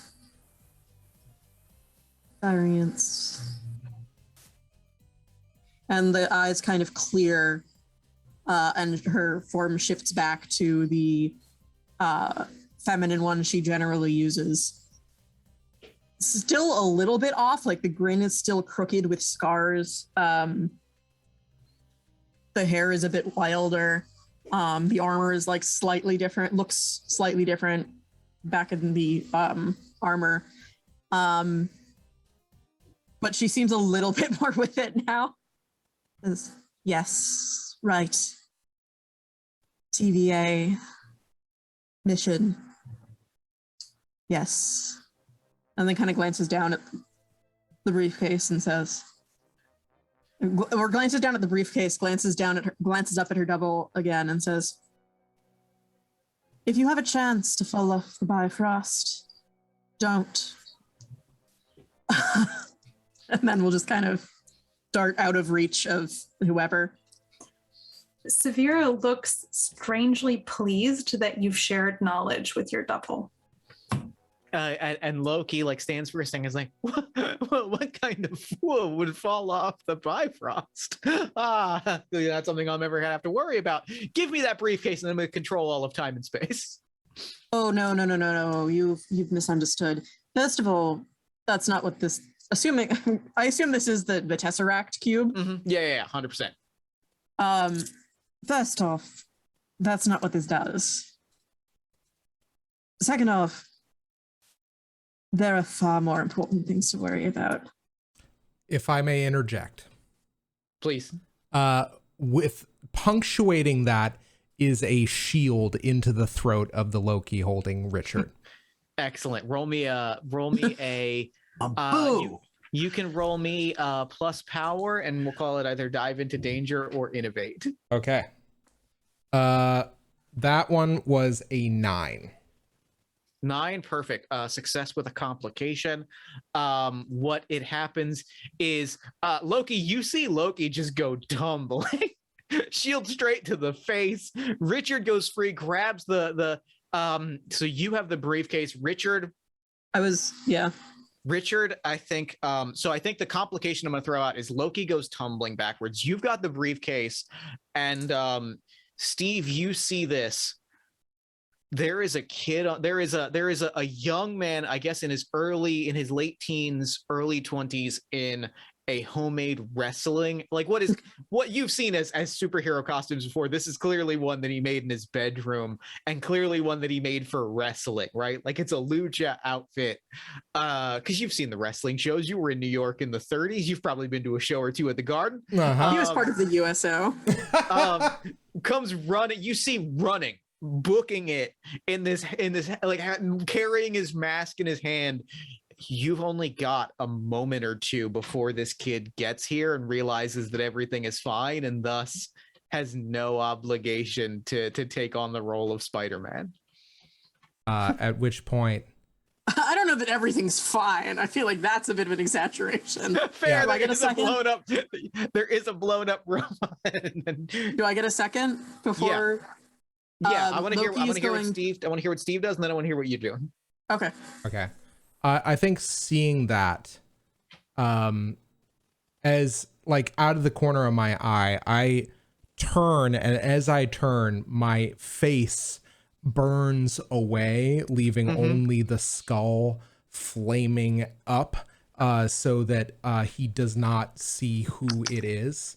And I just turn to look at Richard and Mary, and I say, I made a choice a long time ago to sacrifice myself so that somebody else could live. And I became what I am. And I don't regret it a single day. Know that neither will your son. As I look at Bucky while doing this, I bring the chain attached to the shield across and kill Richard and Mary Parker. Oh shit! Didn't see that coming at all. See that coming at all, Loki? What are you doing in this moment? I guess. Oh, okay. First off, what I was going to do was the patented bait and switch, as it were, of because like, first of all, she knows herself, as it were. Not 100% sure it'll work, but on the off chance, she does the, places an illusion where she was, turns invisible and moves away so that if someone tries to take the box from her, they won't be able to. But also, seeing this, she pauses like a little bit away from where she was standing, invisible, and the duplicate turns to look at Steve and grins and says, "Oh, I like this version much better. You're Bucky. far more interesting than the one I met." Yeah, and just the flaming skull is staring at you, just fractured in places where bullets and shrapnel have apparently torn at it. Bucky and Zavira, what are you doing? Bucky has kind of been, after spraying down the torch, has been making his way over, just kind of keeping an eyeball for any other threat. And so he was getting pretty close when this went down. And I think he is definitely staring at Steve. This is outside of his recollection. This isn't the Steve he remembers, but it's still Steve, and he's still apparently very hot.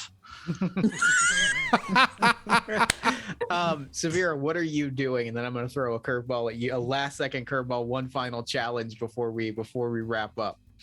Yeah, I think as Zavira watches Steve make this choice, and she can't help but think of the myriad Steve Rogers variants, all of their different forms that have come before.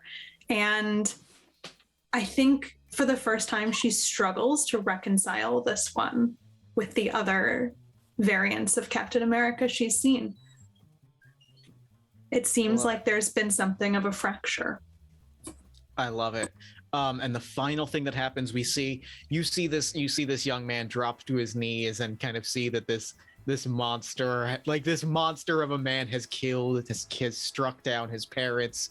Amidst all this chaos, there are dead superheroes, and there is a monster has killed his parents, and like it is a Monster carrying Captain America's shield. Monster carrying Captain America's shield. Like some real horror show shit has led to the death of his parents. It might not be the Superman that we know, but I think the final thing that happens is there is a moment where you feel like a tickle in your shoulder again as one final thing bursts through, which is if Spider-Man is going to live in some form in this world, maybe Spider-Man just dies. And there is the final thing that I'm going to throw at y'all is the rev of a motorcycle, and you hear this and you feel it, Zavira, and you and kind of immediately, I think like everybody here recognizes this motorcycle sound at least a little bit. Steve, you recognize it innately. You recognize it in the way that you recognize a part of your body. Bucky, you also have this immediate sense of like, you recognize it in the way that you recognize a lover's kiss on your cheek. Loki, this sound pisses you the hell off. This sound is nails on a chalkboard, as what pulls up is in like a biker jacket variation with a helmet and goggles, sort of in the vein of like the 70s Captain America, pulls up, hops off. Bucky, you look, Stephen, you look, and you're looking at the Captain America of Earth 1613, a proud shield agent and defender of justice, the Captain America that survived being frozen in ice. But you're looking and you feel something in your chest. You feel a pit in the back of your stomach. Bucky, you look and like your heart sinks because you see what could have been.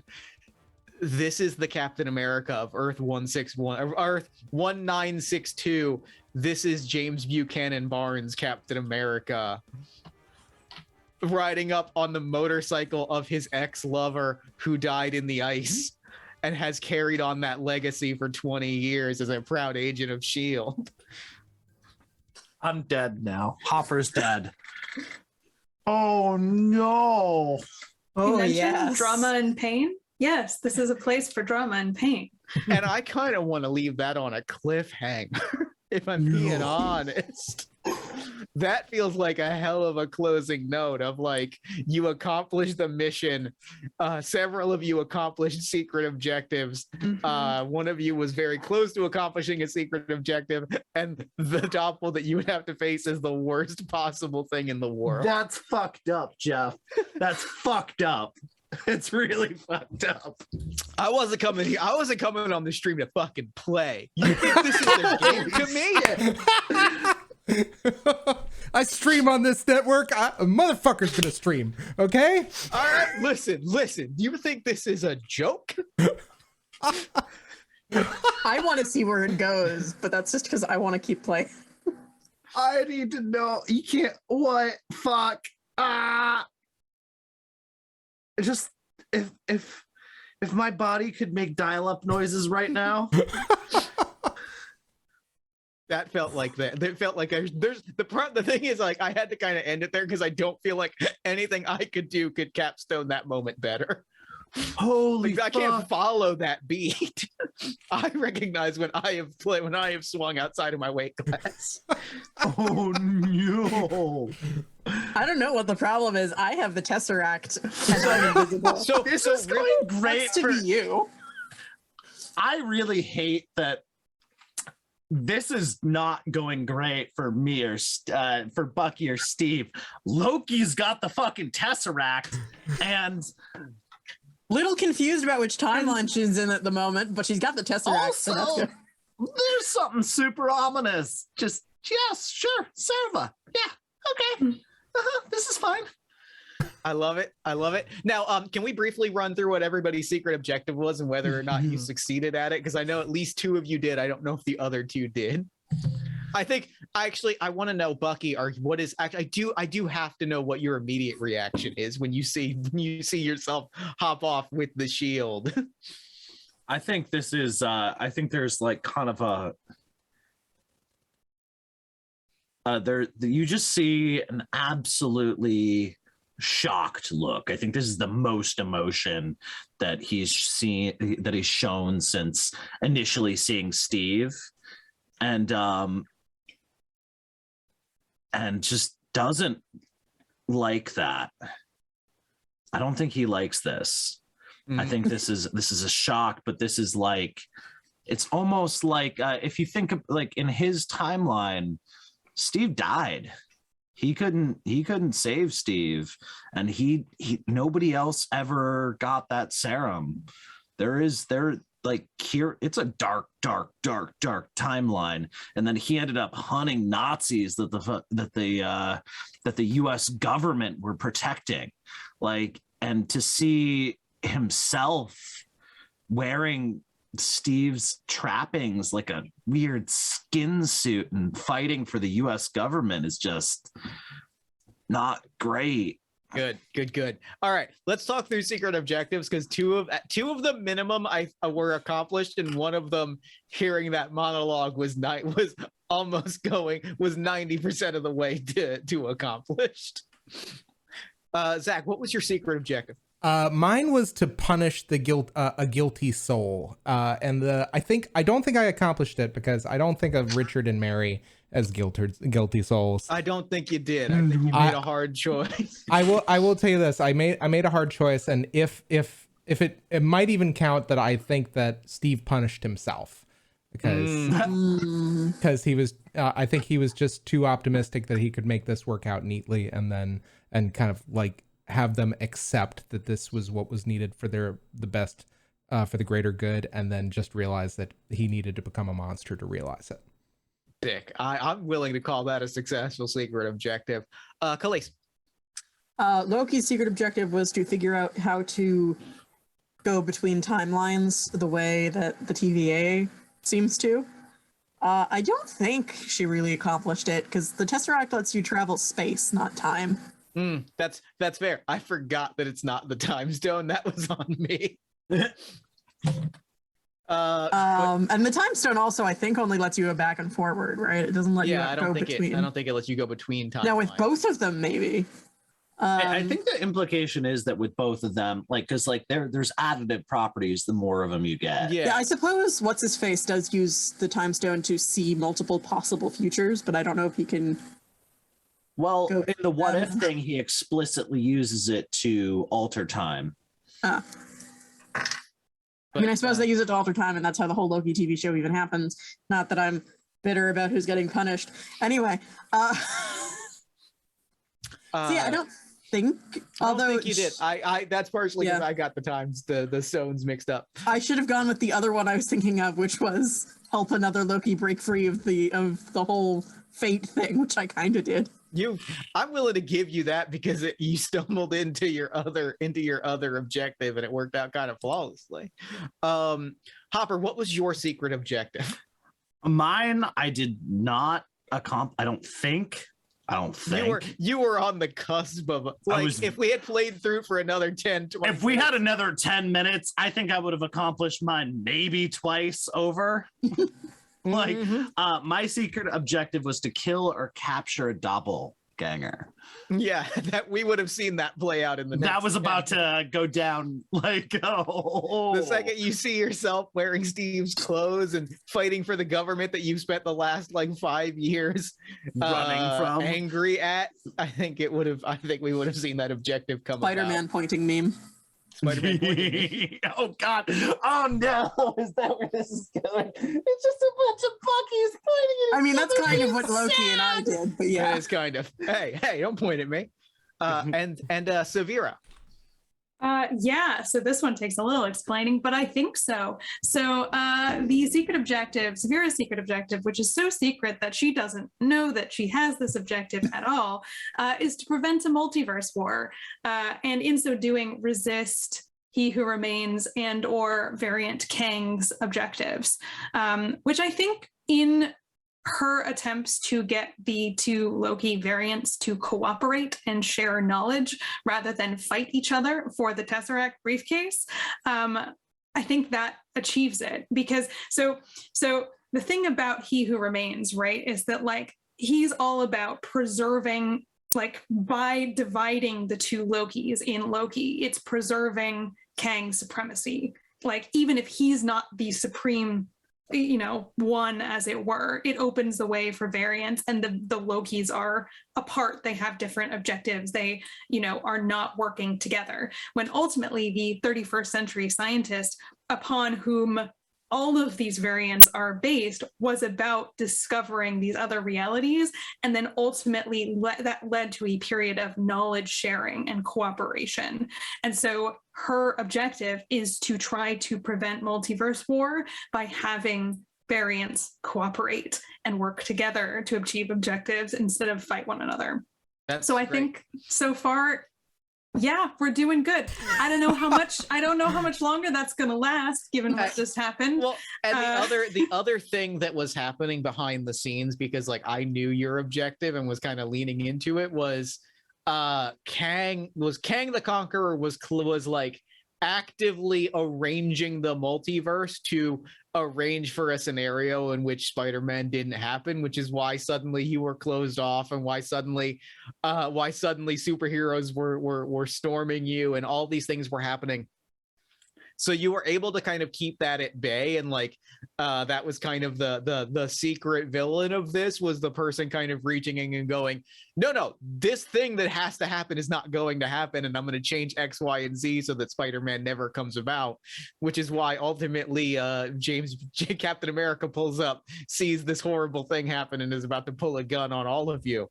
But like, so yeah, you absolutely kept that at bay. And that is game. That is our I game. want to play more. Well done. That whipped. That kicked ass. Well, especially for those of you that are watching, if you had fun and you enjoyed that, let us know. There's a Discord you can join. I believe Nightbot's been yelling about it. And come in and hassle us. Because I have so many more bad come-ons, and a lot of them are fire-based now. Shall We we gotta do more of this then, so you have the chance to use them. Of course we got to. Shall we do formal shout outs and plugs? Yes, absolutely. My name is Jeff Stormer. My pronouns are he and his. The thing that I will shout out today, I will shout out. Look, I'm gonna go for the cheap heat here and say like, I do these streams periodically, and like the thing I'm going to shout out is, if you are watching, please subscribe and follow Flights and join Flights of Fandom every Tuesday, because like playing in these games is like a thing that I do for the true love of doing them, because like the experiences that I've had, including this one, have been just that joyful and fun. And so like the thing that I want to shout out today is Flights of Fandom, because it's great, and I've never not had a good time playing in these games. So thank you for having me and for letting me tell these ridiculous stories and spin these wheels and then leave you hanging at the very last second. Awesome. Yeah, what was it? You want to pass it off to Hopper? You want to go? Oh, sure. What's up? I'm Hopper. I use they, them pronouns. I'm the resident dumpster fire here at Flights of Fandom. Quick shout outs. Well, fuck, it's weird because normally I shout out Jeff, but you know what? Fuck you. Jeff's got a crazy podcast called Talking Nog, the only eggnog based podcast that's annual or biannual, depending. Was this a 1 year or 2 year? This year was 2 years. It's the first time we ever did it twice a year, because it's the first time I ever remembered to do it in the summer. in July. I'd been saying that I was going to record a Christmas in July eggnog episode for like 4 years, and this is the first time I remembered to do it. So go watch that crime, or listen to that crime rather. Sorry.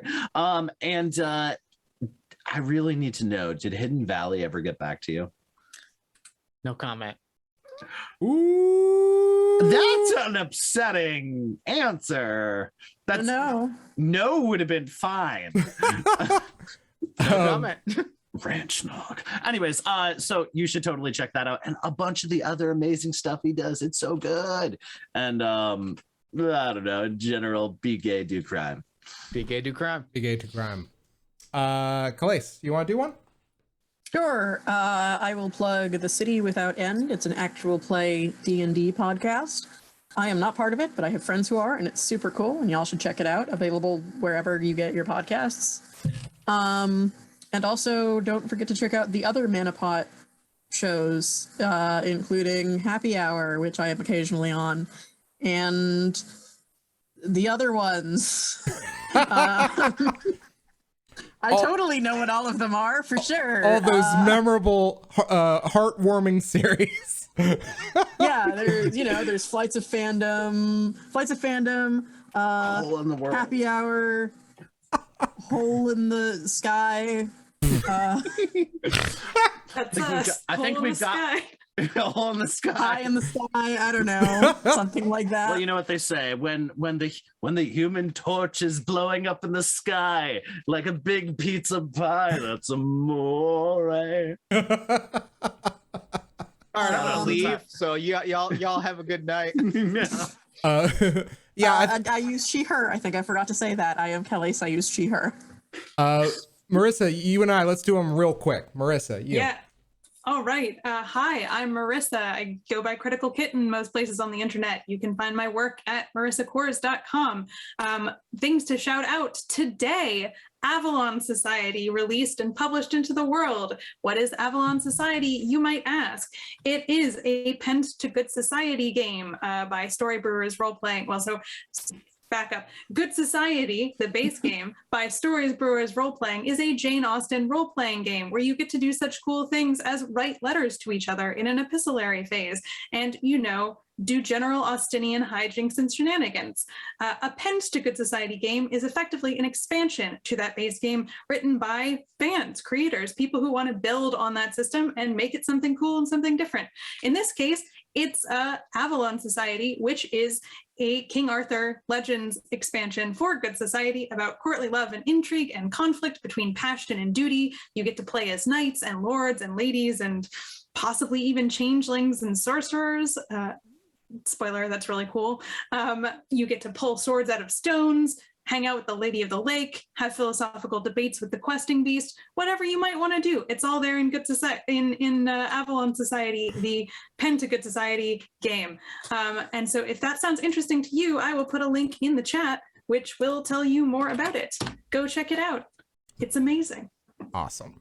And for my own part, Zach, he, him, Great Zamino, every place else, go check out Angel Citadel, but also check out my favorite Kickstarter that just released this week, which was Vesson, which is actually the Britain and Ireland, the mythic Britain and Ireland expansion to Vesson Nordic horror role-playing games, which I truly love. And that's it for me. Can I shout out one more thing I just realized? Yeah. There's a Kickstarter going right now for a game for Blazing Him, which is a Kickstarter for an actual play of a game and using the Lumen system. I make actual plays. Roar to Heaven, which is a Kickstarter for an actual play podcast of the game Blazing Him. I am obviously very passionate about actual play. It is the thing that I think a lot about. And I want to see more actual play creators get paid for their time and pay for transcripts and editing and all these things. So if you check out Roar to Heaven, it is an actual play podcast using the Blazing Him system, inspired by Ava and other kind of. Hold on, I'm going to pull it up just to get the exact reference points. Ava is the one that immediately comes to mind. Ava and Senki Zesu Symphogear. Go support that because actual play is great and people should be paid for their efforts, and I care a lot about this thing. So that is the thing I want to shout out briefly. Well, I'm gonna steal the last word though, because I'm a monster. They them pronouns, which I never say because I'm a fucking trash fire. But Did say actually. What did I? Well, Yes. I've been drinking wine all night, so there's that. If you would like really high grade weapons caliber dumpster fire shenanigans, you should return next Tuesday. Same time, same place at 8 p.m. EST because people keep doing things I suggest, mup hard. a So sad. diehard Muppets. I'm so mad that I'm not gonna be here. I'm so sad I couldn't make it work. Mupp Hard, I tried. I really tried. I tried to move heaven. It's bro. I'm gonna be watching. I'm so excited to watch it and to hear it. But just know that you've spoken words that touched my heart. Jeff, don't worry. You can always. There's always Mupp Hard 2, Mupp Harder.